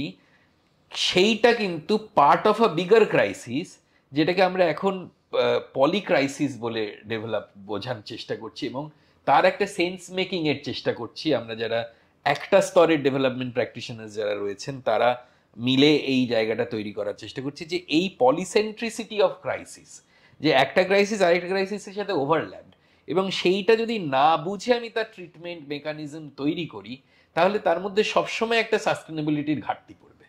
এই পলিসেন্ট্রিসিটি থেকে জিনিসটাকে দেখা এবং তার একটা মেটা ন্যারেটিভ তৈরি করা, যেটা শুধুমাত্র তার গ্রাউন্ড লেভেলে কি ঘটছে সেটা নয়, তার উপরের লেভেলে গিয়ে একটা মেটা ন্যারেটিভ তৈরি, যে তাহলে এই জিনিসটাকে আমি যদি অ্যাড্রেস করবো, এটাকে আমি পলিসেন্ট্রিসিটিকে অ্যাড্রেস করতে, পলিসেন্ট্রিক ক্রাইসিসকে অ্যাড্রেস করতে গেলে আমি একটা মেটা ক্রাইসিস বুঝতে হবে, যে কোথায় ক্রাইসিসটা তৈরি হচ্ছে।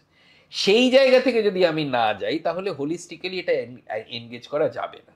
এখন যেহেতু আপনি কথাগুলো তুললেন, অনেকগুলো কথায় চলে আসলাম, কিন্তু এটা ইটসেলফ একটা বড় সরো। আমি বেসিক্যালি হাসছিলাম অন্য কারণে, সেটা হচ্ছে আমাদের এক বন্ধু একজন একটা প্রশ্ন করতে, ওই যে যেটা বারাসাতের ওইটা কেন বললাম মাফিয়ার মতন, কারণ যাকেই বলছি যে বাপাকে একটা প্রশ্ন করো, হ্যাঁ আমাকে একটু ভয়েস নোট পাঠাও, আমি জিজ্ঞাসা করবো, হ্যাঁ না না বাপ্পাই তোকে পাঠানো যাবে না, হ্যাঁ তুমি এটা জিজ্ঞাসা করে নিও আমার হয়ে। হ্যাঁ, তো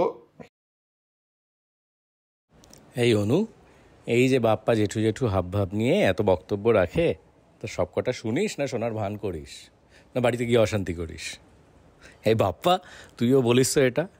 আমরা তো এই ফুল আর কাঁটের ফুলকে চিনি, এই কাঁটের বিষয়টা নিয়ে একটু বলিস।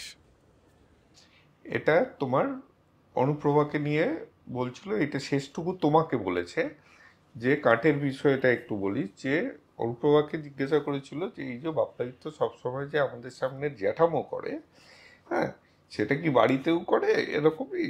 হ্যাঁ, যে সবসময় বড় বড় কথা, সবসময় এই। তো তুমি যখন এই মানে মেটা টেটা বলতে শুরু করলে না, তখন আমার ওই কথাটা খুব মনে পড়ে গেল, মানে শব্দগুলো হঠাৎ মনে করিয়ে দিল। আচ্ছা, এবার আসি আবার পার্সোনাল হইতে। হ্যাঁ, তোমার এক বন্ধু জিজ্ঞাসা করেছে, আচ্ছা তার আগে একটু আসি তোমার পার্সোনাল লাইফ নিয়ে। তোমার বাবার সম্বন্ধে শুনলাম, তুমি কার ক্লোজ ছিলে, বাবা না মা? দুজনেরই দুভাবে। মা আমার ক্ষেত্রে ভীষণভাবে বাইরের দুনিয়া খুলে দেওয়ার কাজ করেছেন। মানে আমার একদম ছোটবেলায় আলোর ফুলকি আমার হাতে, তখন শিশু বর্ষ হয়েছিল, মানে 86 সাল, তখন পশ্চিমবঙ্গ সরকারের তরফ থেকে আলোর ফুলকি বেরিয়েছিল, সেটা নিয়ে এসে হাতে তুলে দেওয়া থেকে প্রতিনিয়ত বইমেলায় যাওয়া, থিয়েটারে যাওয়া, এইসব করেছেন। আর বাবা ভীষণভাবে আমার চিয়ার লিডার ছিলেন। মানে যখন আমার সমস্ত কিছুর ক্ষেত্রে আমি এমন এমন সব সিদ্ধান্ত নিচ্ছি যেগুলোতে সকলে আঁতকে উঠছেন যে এই বাড়ি, এই পড়াশোনা, এই এত কিছু করার পর এই সব কি করছে, সবসময় বাবা আমার পাশে খুব স্ট্রংলি ছিলেন। ফলে আমার এই প্রান্তকথার জার্নির ক্ষেত্রে বাবা, মা কখনোই পছন্দ করেননি। মা আজকের দিনেও বোঝেন না যে আমি খুব একটা কি করছি এবং সেটা নিয়ে খুব আগ্রহীও নন। কিন্তু বাবা সেই জায়গা থেকে সবসময় প্রথম দিন থেকে আমাদের সংগঠনের ভাইস প্রেসিডেন্ট ছিলেন, এবং যেহেতু ইনকাম ট্যাক্সের সাথে যুক্ত ছিলেন, ফলে আমাদের রেগুলেশন, আমাদের ডিউ ডিলিজেন্স, অন্তত অ্যাকাউন্ট, সমস্ত কিছু মেনটেন করার ক্ষেত্রে ভীষণভাবে উপকৃত হয়েছি। ফলে এই দুজনের কাছ থেকে আমি ভীষণভাবে কৃতজ্ঞ। সে তো কাজই হয়ে গেল। আমি বলছি একদম ছোটবেলা, মানে তোমার ধরো প্রথম মেমোরিতে যদি ফেরত চাই, বাবার সাথেই আমার মানে অন্তরঙ্গতা, গল্প। আমি বড় হয়েও যখনও আমি কোনো জায়গা থেকে কোনো কিছু করে ফেরত আসতাম, আগে বাবাকে, মার ইন্টারেস্ট নেই, কিন্তু বাবাকে পুরোটা বলতে হতো যে এইচকে গিয়েছিলিস, কি কি হলো, কার সাথে কি কথা হলো, কি কি কার্ড দিল, তারা কে, তাদের কি বৃত্তান্ত, এটা ডিটেলে যদি আমি না বলতাম বাবা খুব দুঃখিত হতেন, অসন্তুষ্ট হতেন। ফলে এবং গল্প বলা থেকে সমস্ত কিছু জায়গায় আমি প্রচুর ছোটবেলা থেকে ডিবেট কম্পিটিশন, কবিতা কম্পিটিশন, এই সমস্ত জায়গায় প্রচুর পার্টিসিপেট করতাম এবং বাবা নিয়ে যেতেন। তো সেই সব দিক থেকে ডেফিনেটলি বাবা। আচ্ছা, তো স্কুলের যেটা শুনলাম তুমি খেলাধুলো খুব একটা বেশি করতে না, কারণ বলছে ছোটবেলা থেকেই ইন্টেলেকচুয়াল ছিল। এটা এক বন্ধুর, মানে আমি একদম উদ্ধৃতি কোট করেই দিলাম। তো এবার আসি তোমার পার্সোনাল হইতে, not that I should get into it, কিন্তু যেহেতু তুমি এই লাইনে কাজ করো বলে আসছি, তোমার মানে সেক্সুয়ালিটি। তো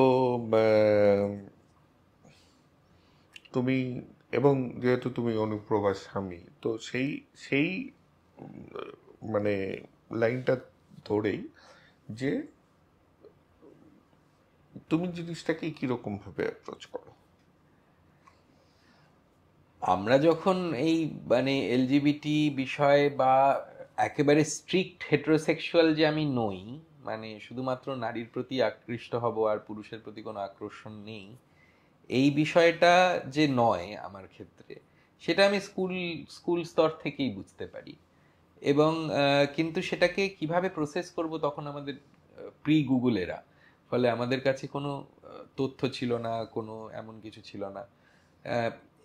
ফলে সেই সময় আমরা যখন আমরা শব্দটা ব্যবহার করছি মূলত এলজিবিটি কমিউনিটির যে মুভমেন্ট, তার সাথে সংযুক্ত হয়ে, সেইখানে আমাদের জন্য এটা খুব ট্রাবল ছিল, স্ট্রাগল ছিল বোঝা যে আমি কোন খোপে। আজকে যেমন আজকের ছেলেমেয়েদের, এখনকার ছেলেমেয়েদেরকে জিজ্ঞাসা করলে তারা 200টা সেক্সুয়ালিটির প্রেফারেন্স বলে উঠবে এবং জেন্ডারের স্পেকট্রাম বলে দেবে যে তার মধ্যে আমি কোন রঙের, কোন মিক্সচারের, কোন শেডের কতটুকু নিতে আছি। আমাদের কাছে সবটাই ছিল যে অন্যরকম। এবং জগতও আমাদের, যখন আমি বাড়িতে বলেছি, আমি কাম আউট করেছি, আমি মুভমেন্টের পার্ট হয়েছি, আমি টেলিভিশনে বলেছি, কথা বলেছি, অন্যান্য জায়গায় বলেছি, তখন ওই রকম আর কি, এটা ও রকম। তো ফলত সেই টিটকিরি সমস্যা, সেগুলোর মধ্যে দিয়ে তো আমাকে যেতেই হয়েছে। এবং সেখানে এই প্রশ্নটা আমার কাছে ইম্পর্টেন্ট হয়ে উঠেছিল যে তাহলে আমি কে, আমি কিভাবে নিজেকে অ্যাড্রেস করব। যেহেতু আপনি অনুপ্রভার প্রসঙ্গ তুললেন, আমার এই মুহূর্তেও আমার স্ত্রী এবং যিনি একজন সম্পূর্ণ মহিলা, কিন্তু যখন আমার তার সাথে ভালোবাসা, ভালো লাগা শুরু হলো, তখন তিনি তার পুরুষ শরীরে রয়েছেন এবং তার পুরুষ নামে রয়েছেন। এবার এই ট্রানজিশনটাতেও আমি রয়েছি। আমি এই জায়গাটাকে রাদার পলিটিক্যালি সবসময় তুলে ধরার চেষ্টা করি এই কারণে লোকের কাছে, যে এইটা বোঝানোর জন্যে যে আমরা যখন যে জিনিসটাকে সমকামিতা বলতাম, মানে 90-এর দশকে যেটা সমকামিতা, আজকে 24 সালে দাঁড়িয়ে সেটা কিন্তু বিষমকামিতাও হয়েছে বা উভকামিতা হয়েছে। মানে কেন আমি এই কথাটা বলছি, কারণ 90-এর দশকে তখন ট্রান্সজেন্ডার শব্দটা নেই বাজারে, এই ওয়েস্টার্ন ডিসকোর্সগুলো আসেনি, এবং আমরা তখন হিজড়া ভাষায় যে দু একটি শব্দ আছে সেই শব্দগুলোর মধ্য দিয়ে নিজেদের আইডেন্টিফাই করছি। তখন হিজড়া ভাষায় বলা হতো কতি আর পারিক। এবার কতিকে, যে হচ্ছে মূলত মেয়ে সঙ্গী পুরুষের, আর পারিক হচ্ছে যে পুরুষ সঙ্গী পুরুষটির, রোলের ক্ষেত্রে, সম্পর্কের ক্ষেত্রে, সব বস্তুতে। এবার আমি সবসময় সেই পারিক এলিমেন্ট, এবং এটা খুব পলিটিক্যাল এবং হিজড়া ল্যাঙ্গুয়েজ, উল্টি ভাষায় বলা হতো এটা।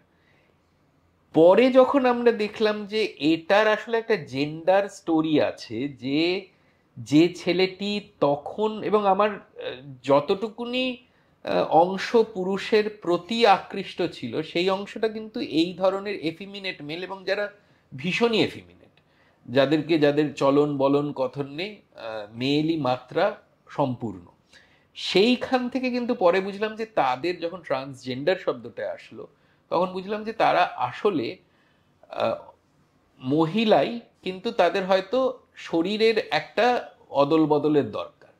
ফলে ওইখান থেকে যেটা একসময় সমকামিতাই ছিল শুধু, সেটা উভকামিতাতে পরিণত হলো। ফলে এই যে ট্রানজিশন, এই ট্রানজিশন আইডেন্টিটি, এইটা কিন্তু আমাদের যতটা জানি তত আমাদের নিজেদেরকে বোঝার জায়গাটা তত ওপেন হয়।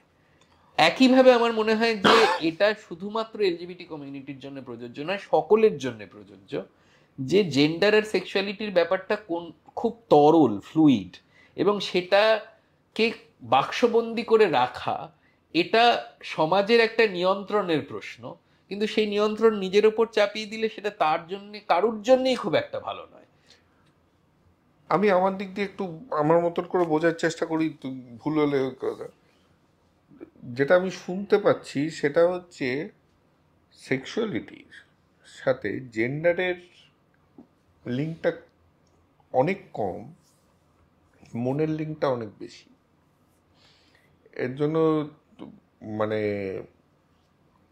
তুমি একটা আমি একটু মানুষকে ঠিক করে বলবো, সেক্সুয়ালিটির থেকে সঙ্গে সেক্সের লিঙ্কটা অনেক কম, মনের লিঙ্কটা অনেক বেশি, কারণ জেন্ডারে মনটা যুক্ত হয়েছে, সেক্সুয়ালিটির সঙ্গে সেক্সের লিঙ্কটা অনেক। না না, মনের মিলের কথা বলছি। হ্যাঁ হ্যাঁ, মনের মিলের কথা, হ্যাঁ মনের মিল, ডেফিনেটলি ভালোবাসার ওইটা, যে সেক্সুয়াল প্রেফারেন্স বা ইন্টারকোর্সটা, সেটা মানে শর্ট টার্ম লং টার্ম যাই হোক, সেটা একটা ভালোবাসার থেকে আসে। অবশ্যই অবশ্যই। জেন্ডার তখন মানে ভালোবাসাটা এত বেশি তাগিদ থাকে যে জেন্ডারটা অতখানি গুরুত্বতে আসে না। তো এইখানেই আমি তোমার জাস্ট এটাতে চলার আগে, কারণ সেইটা হারিয়ে ফেলবো, তুমি যে বললে না যে এত কালারের শেড এইটাই, তো মনে হয় না একটু বাড়াবাড়ি হচ্ছে? মনে হয়, আমার মনে হয় আমি একটু বকুনিও দিই, কম বয়সী ছেলেমেয়েরা এই জেন জি যখন এত শব্দ টব্দ নিয়ে আসে, আমি তাদের একটু বকুনি দিই, কিন্তু আবার আমার নিজের মনে হয় যে এটাই তো এগোনো, আমরা যখন দেয়ালের রং আগে চুজ করতাম বাড়ির দেয়ালের রং করার জন্যে, তখন আমরা কটা কালারের শেড পেতাম। এখন বড় কোম্পানিরা তারা অগমেন্টেড রিয়ালিটি দিয়ে আপনাকে কত রকমের টেক্সচার শেড দিচ্ছেন, এবং মানুষের মননটাও তো সেই রকম, তার টেক্সচার আছে, তার শেড আছে, তার সব কিছু আছে।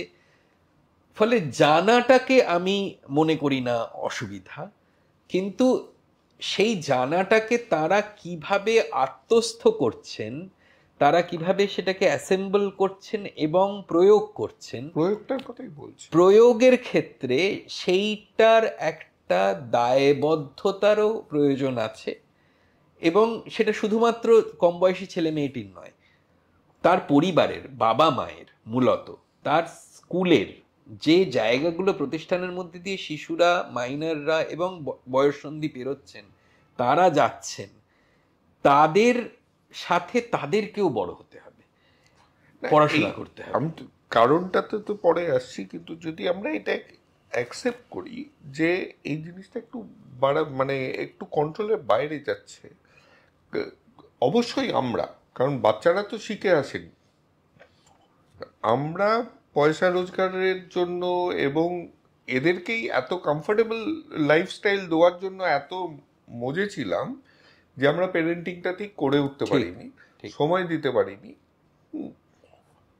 তার জায়গায় যে প্যারেন্টিং করতে পারত তাদের হাত বেঁধে দিয়েছি শিক্ষকদের, এটা করতে পারবে না। পাড়ার কালচারটা কলকাতা থেকে উঠে গেছে, যে পাড়ার কাকু যখন একটা খারাপ কিছু জিনিস ধরে বকা দিত, তখন আমার বাবা ওনাকেই সাপোর্ট করতেন, ভুল করলেও ওনাকে এবং স্কুলের টিচাররাও। আমরা এমন জায়গায় বড় হয়েছি এখন বলছে আপনি বলার অধিকার কোথায়, আমাদেরকে রাস্তা থেকে কান ধরে তুলে নিয়ে এসছেন, গিয়ে খেলছিস, যা পড়তে বস, এবং বাবা মা আরো দু ঘা দিয়ে দিতেন তখন আর কি। Terms like it's not what you said, it's how you said it. এই কথাগুলো যখন শুনি তখন বলি বাবা হোয়াট আই সেডটা আগে শুনে নাও, ওটাতেই হাউটা তো আজকে একটা কথা বলে দিয়েছি, সেটা মিলে গেল, ইথার স্পেসে চলে গেছে। What I said makes the difference. তো এই যখন তুমি ইউথ নিয়ে কাজ করছো, এটা তো প্রচুর। আজকেই কথা হচ্ছিল যে আমি এটা কনসিয়াসলি আমার অফিসে আমি রিক্রুট করি ইকুয়াল কিংবা মেয়েদের পার্সেন্টেজ একটু বেশিই থাকে, কারণ they are known to be better workers, আমার অ্যাটলিস্ট আমার সেই অভিজ্ঞতা। তো কিন্তু ইটস ভেরি মানে আনফর্চুনেট যে এখন আমাকে একটা মেয়েকেই বলছিলাম যে আজকে যদি বাইরে গিয়ে কেউ ওই মিটু ক্যাম্পেইনটা হলো, সেটা নিয়েই কথা হচ্ছিল, যে বাইরে গেলে ওনার্স অফ প্রুভিং ইনোসেন্স চলে এসছে। তো এর জন্য ক্যাম্পেইনটার যেটা মহৎ উদ্দেশ্য ছিল সেটা ডাইলিউটেড হয়ে গেছে, কারণ ম্যাক্সিমাম লোক সেটাকে এক্সপ্লয়েট করেছে। থিংস লাইক ম্যারিটাল হইতে 498-এ লোকজন এক্সপ্লয়েট করতে শুরু করছে। এত বেশি তোমার থেকে জানছি, কারণ আমি আবার বলছি তুমি ইউথের সাথে কাজ করো, এত বেশি জেন্ডার স্পেসিফিক লজ আসছে, protection of women against domestic violence. Why not protection against domestic violence? তাহলে তো সবাই আসতে পারে তার নিচে। তোমার কর্পোরেট সোশ্যাল রেসপন্সিবিলিটিতে যখন কথা বলছি, উমেন এম্পাওয়ারমেন্ট, গার্ল চাইল্ড, এই শব্দগুলোই শুনছি। I have nothing against them, তাদের ডেফিনেটলি করতে হবে, কিন্তু গার্ল চাইল্ডের সাথে তুমিও মানবে। এবং আমি আজকে আসার আগে একটু পড়াশোনা করছিলাম যে একপ্যাট বলছে যে আমাদের অ্যাডোলেসেন্ট বয়রা are getting into sex trafficking more because they don't have any other option. এবং মানে গভর্নমেন্টের স্কিমও আমরা ওয়েস্ট বেঙ্গলেই যদি ধরি, মিড ডে মিল বন্ধ হয়ে যাচ্ছে ক্লাস 5-এ,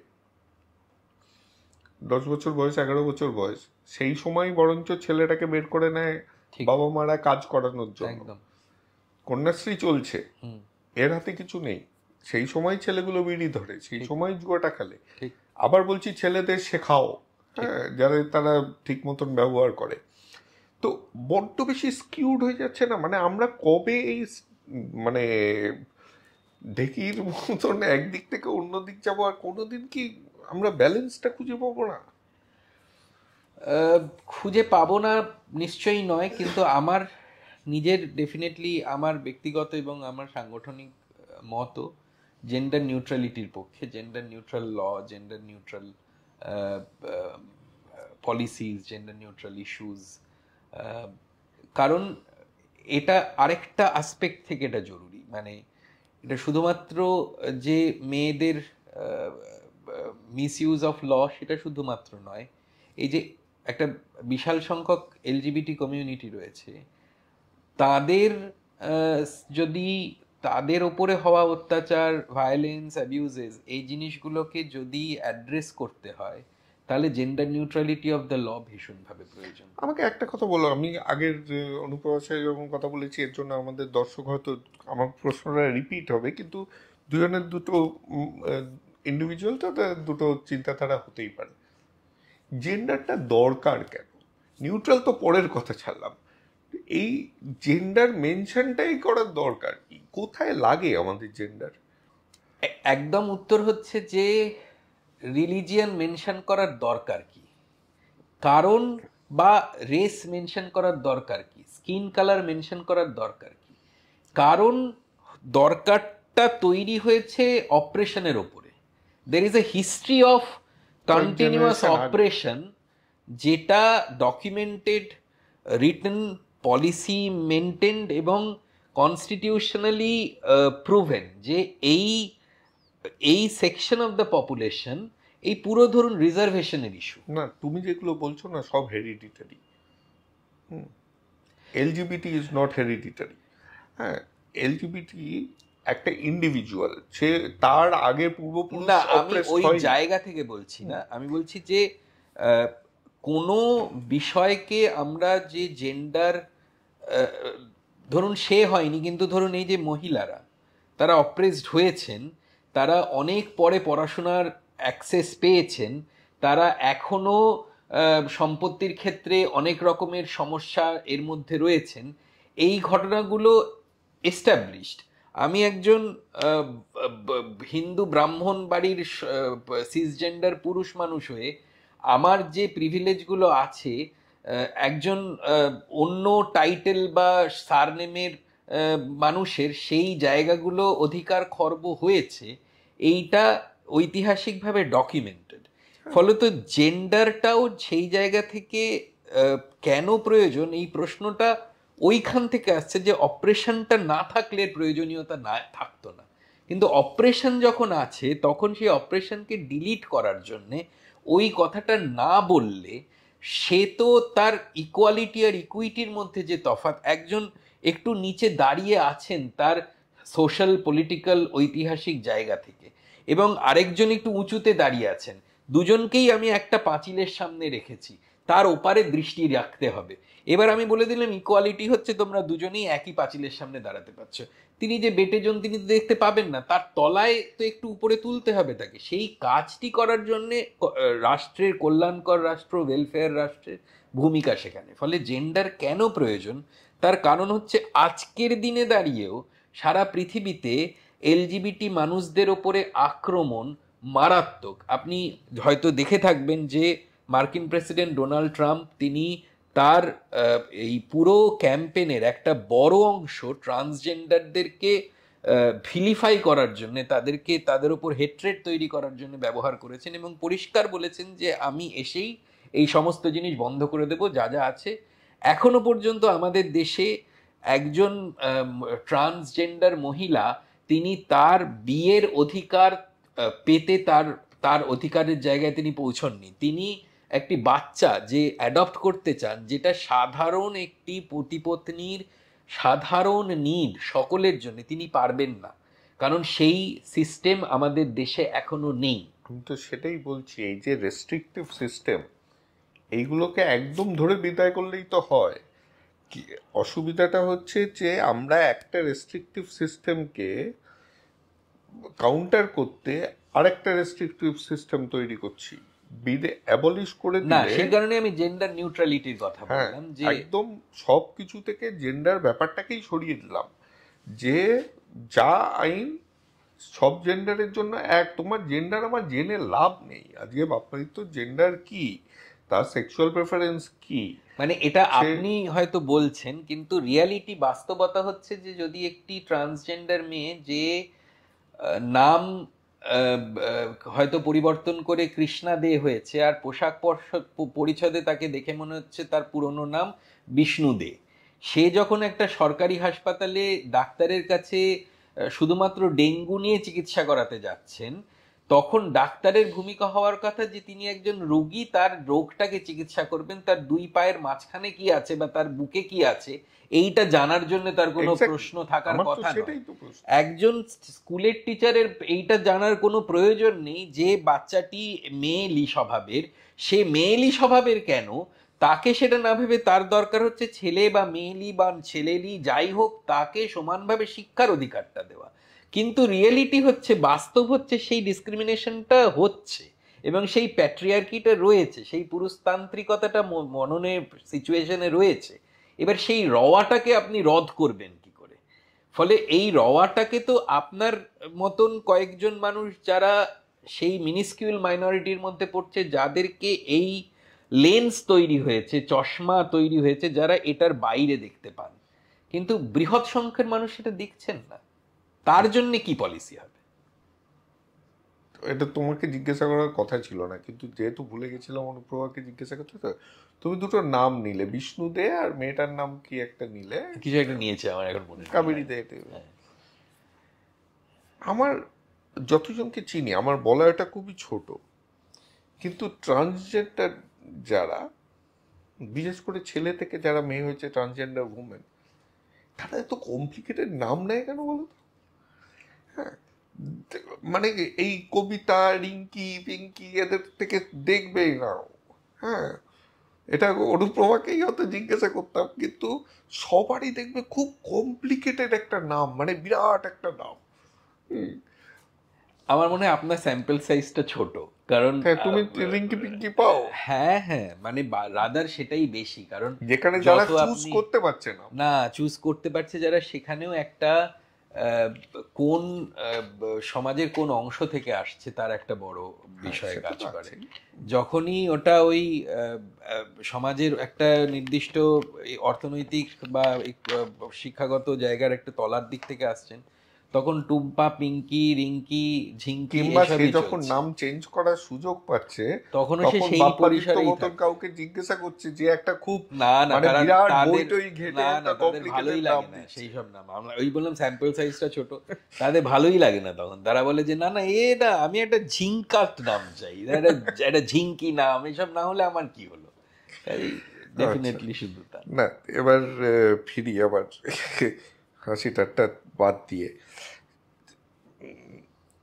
বাচ্চাদের নিয়ে কাজ করো।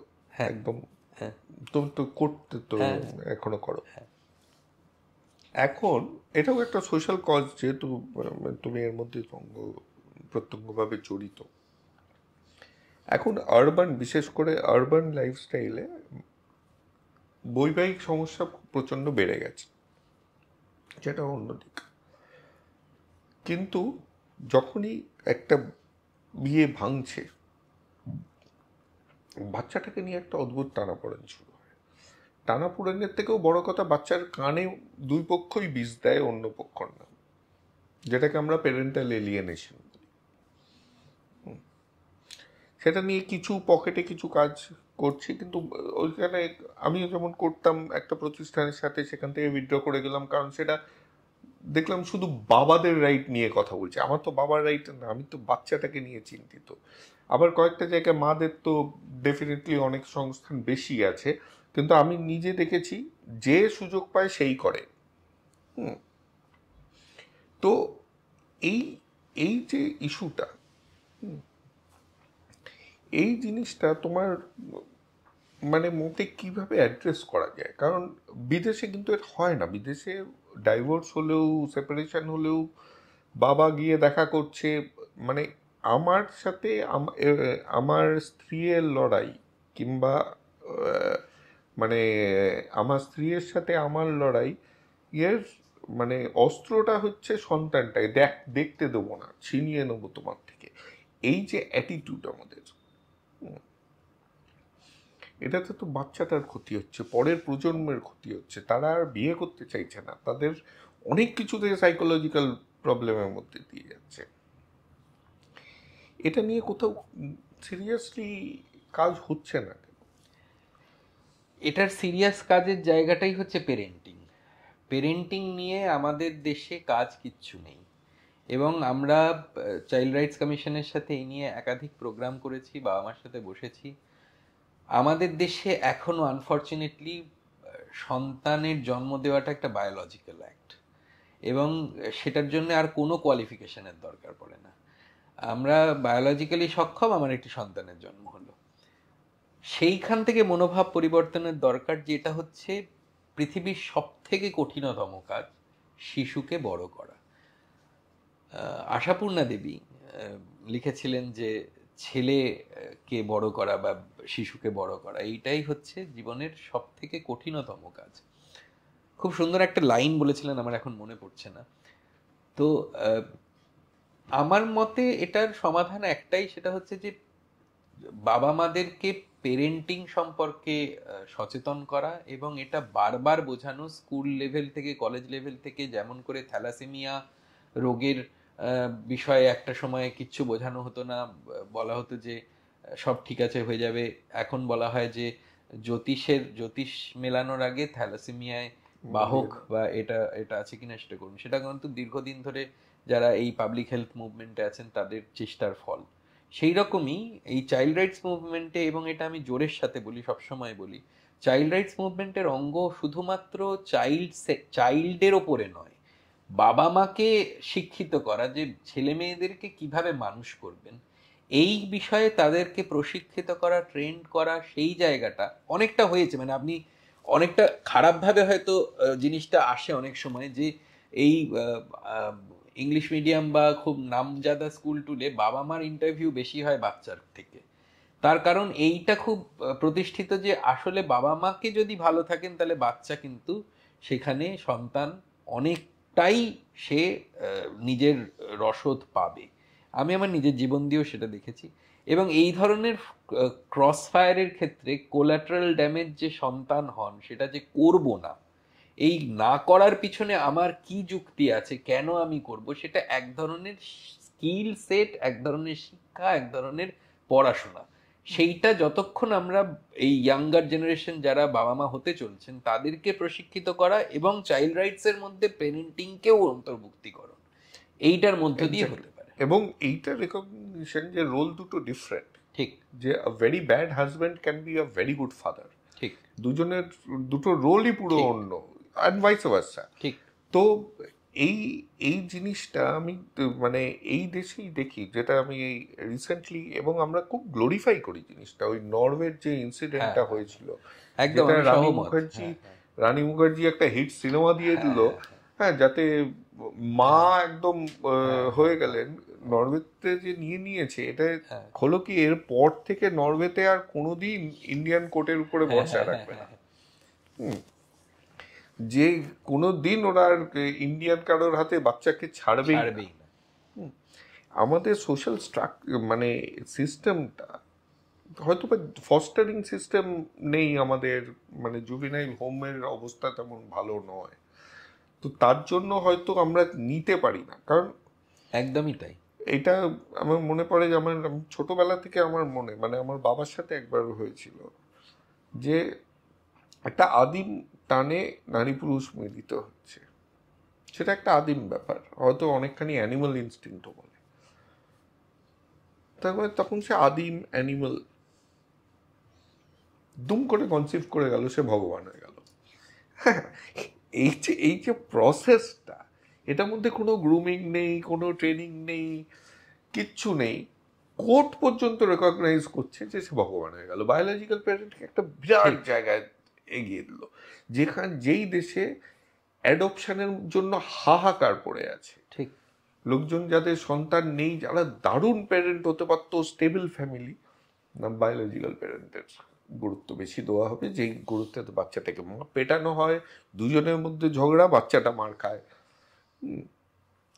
তো এইটা নিয়ে আমি কোনো একদিন মানে সময় সুযোগ পেলে তুমিও ভেবো একটা যদি অ্যাগ্রেসিভ কিছু কারণ বাচ্চারাই তো দিনের শেষে আমাদের চলবে। এই যে আমরা we have failed the next generation, যেটা আমি বলি এবং খুব কনভিন্সড হিসেবেই বলি যে আমাদের নেক্সট জেনারেশনটাকে আমরা জাস্ট ফেল করেছি। তাদের না কোনো টান আছে আমাদের প্রতিই নেই, না বাংলার প্রতি তো অনেক বড় কথা যদি থাকে। ছোটবেলা থেকে সেকেন্ড ল্যাঙ্গুয়েজ হিন্দি পড়াচ্ছি, তার মানে একদম ক্লাস 1 থেকে ঠিক করেছি এ চাকরি করতে বাইরে যাবে। 18 বছর থেকে 22 বছর থেকে 25 বছর পরে বাংলায় কর্মসংস্থান হবে না, সেটা আমরা এখন থেকেই বলে দিচ্ছি। এই জিনিসটা নিয়ে যদি কোথাও কিছু কাজ করা যায়, এটা আমার নিজের পার্সোনাল ওই বলে, তাহলে নিশ্চয়ই খুবই ভালো কথা এবং কাজ। এবং আমরা অ্যাকচুয়ালি কথা বলতে বলতে এই পলিসেন্ট্রিসিটি যেটার জ্যাঠামোটা ছিল, যে সেই জায়গায় আমরা চলে এসেছি, যে আসলে জেন্ডার, চাইল্ড রাইটস, পেরেন্টিং এবং তার সাথে এনভায়রনমেন্ট, এগুলো সবই তার একটা ইন্টারকানেক্টেডনেস আছে। এবং সেই ইন্টারকানেক্টেডনেসটাকে না মাপলে ওই জেন্ডার জাস্টিস করতে গিয়ে আমরা আরেকটা ইনজাস্টিস করে ফেলবো, বাচ্চাকে ঠিক রাখতে গিয়ে আমরা আরেকটা ইনজাস্টিস করে ফেলবো। ফলে এই ব্যালেন্সের ব্যাপারটা আমার মনে হয় আমি সহমত আপনার সাথে। তো এতখানি ছিল আমার প্রশ্ন, তোমার থেকে জানার ছিল। প্রশ্ন আরো আসতে থাকে, তো আবার হয়তো আসবো। হ্যাঁ, কারণ আমার চোখে সমাজের জন্য ভালো কাজ করছো এবং সমাজের উপকার করার মতন একটা মানে বিরাট ভনিতা না দেখিয়ে জিনিসটাকে লোকজনকে বলছো যে সমাজের উপকার করা যায় when you take it as a career also। হ্যাঁ, যে এইটা তো সবচেয়ে ভালো কাজ করছো। হ্যাঁ, কারণ না হলে যারা করে তারা বনিতাই করে, কারণ সে তো কিছুতেই ভুকা পেটে করছে না, সে মিথ্যে কথা বলছে। তো এই যে জিনিসটা করছো, এটার জন্য তোমাকে একদম অভিনন্দন বিরাট। একটা শেষ অভিযোগ তোমারই এক স্কুল ফ্রেন্ডের, তোমার বিয়ে, তোমার খুব ক্লোজ বন্ধু, তার কথা অনুযায়ী যে আমরা দুজনকেই চিনি, দুজনই আমাদের কাছে খুব কাছের। হ্যাঁ, বাপ্পা স্ত্রী হিসেবে অনুপ্রভা কাছের, কিন্তু দুজনেই কাছে। তাহলে বাপ্পা আমাদের বলে করলো না কেন বিয়েটা? তার কারণ আমরা সত্যি কথা বলতে এই বিয়েটা আমরা সামাজিকভাবে বিয়ে এখনো আমরা করিনি। কেন করিনি তার কারণ হচ্ছে যে আমাদের বিয়ের এতগুলো স্টেজ, বিয়ে বলতে আমরা জেনারেলি সমাজে বুঝি যে একটা সামাজিক অনুষ্ঠান, কিন্তু একজন ট্রান্সজেন্ডার মহিলা যিনি পুরুষ থেকে নারী হয়েছেন, তাকে অ্যাকসেপ্ট করার ক্ষেত্রে এতগুলো স্তর থাকে, যেখানে প্রথম স্তরটা হচ্ছে নিকট আত্মীয়, মানে বাবা মা এবং আমাদের এক্সটেন্ডেড ফ্যামিলি। আমার বাবার দিকে 6 জন কাকা, মায়ের দিকে 6 মাসি, এই দুটি পরিবার মিললেই প্রায় 100 জনের ওপর। আমার প্রথম চেষ্টা ছিল যে আমরা শুধু এই সার্কেলটিকে, কারণ আমি যখন আমার মার সাথে কোভিডকালে কথা বলেছি যে আমি এটাকে এবার আমার বাবা মা থাকতে থাকতে আমি এই বিষয়টি তাদের কাছে জানিয়ে রাখতে চাই এবং ক্লোজ করতে চাই, এটা সমাপ্তি চাই, তখন মা অনেক চিন্তিত ছিলেন যে এই বৃহত্তর ফ্যামিলি কিভাবে রিয়াক্ট করবে। সেইটাকে শুধু ক্লোজ করা হয়েছে, আমরা সেই সোশ্যাল ম্যারেজ এখনো করিনি। সেই সোশ্যাল ম্যারেজের যে সেলিব্রেশন সেটা ডিউ, যে বলেছে তাদের সকলের জন্যই সেটা ডিউ, এবং অনেকের কাছ থেকে এই অভিযোগ আছে যে এটা হলো, কিন্তু আমি তাদের সকলকেই বলি যে সেটা যদি আজ থেকে বহু বছর বাদেও হয় তাহলেও সেইটা অনেক বড় করে হবে, এবং তখন হয়তো আমাদের এত দুপক্ষেরই, আমার এবং অনুপ্রভার এত মানুষজন কাছের এবং কাছাকাছির আছেন যে হয়তো একটা স্টেডিয়াম ভাড়া নিতে হবে। সেই সময় আমরা ডেফিনেটলি যে বলেছে এবং অন্য যারা আছে সবাইকে ডাকা হবে। তাহলে এর মধ্যে থেকে সে জেনে যাবে। নিশ্চয়ই। ভাল লাগলো, ধন্যবাদ। তো এই ছিল বাপ্পাদিত্য মুখার্জি। আশা করি আপনারাও এনজয় করলেন। পরের এপিসোডের অপেক্ষায় থাকুন, আর এতক্ষণে যদি সাবস্ক্রাইব না করে থাকেন এখন তো করুন। ধন্যবাদ।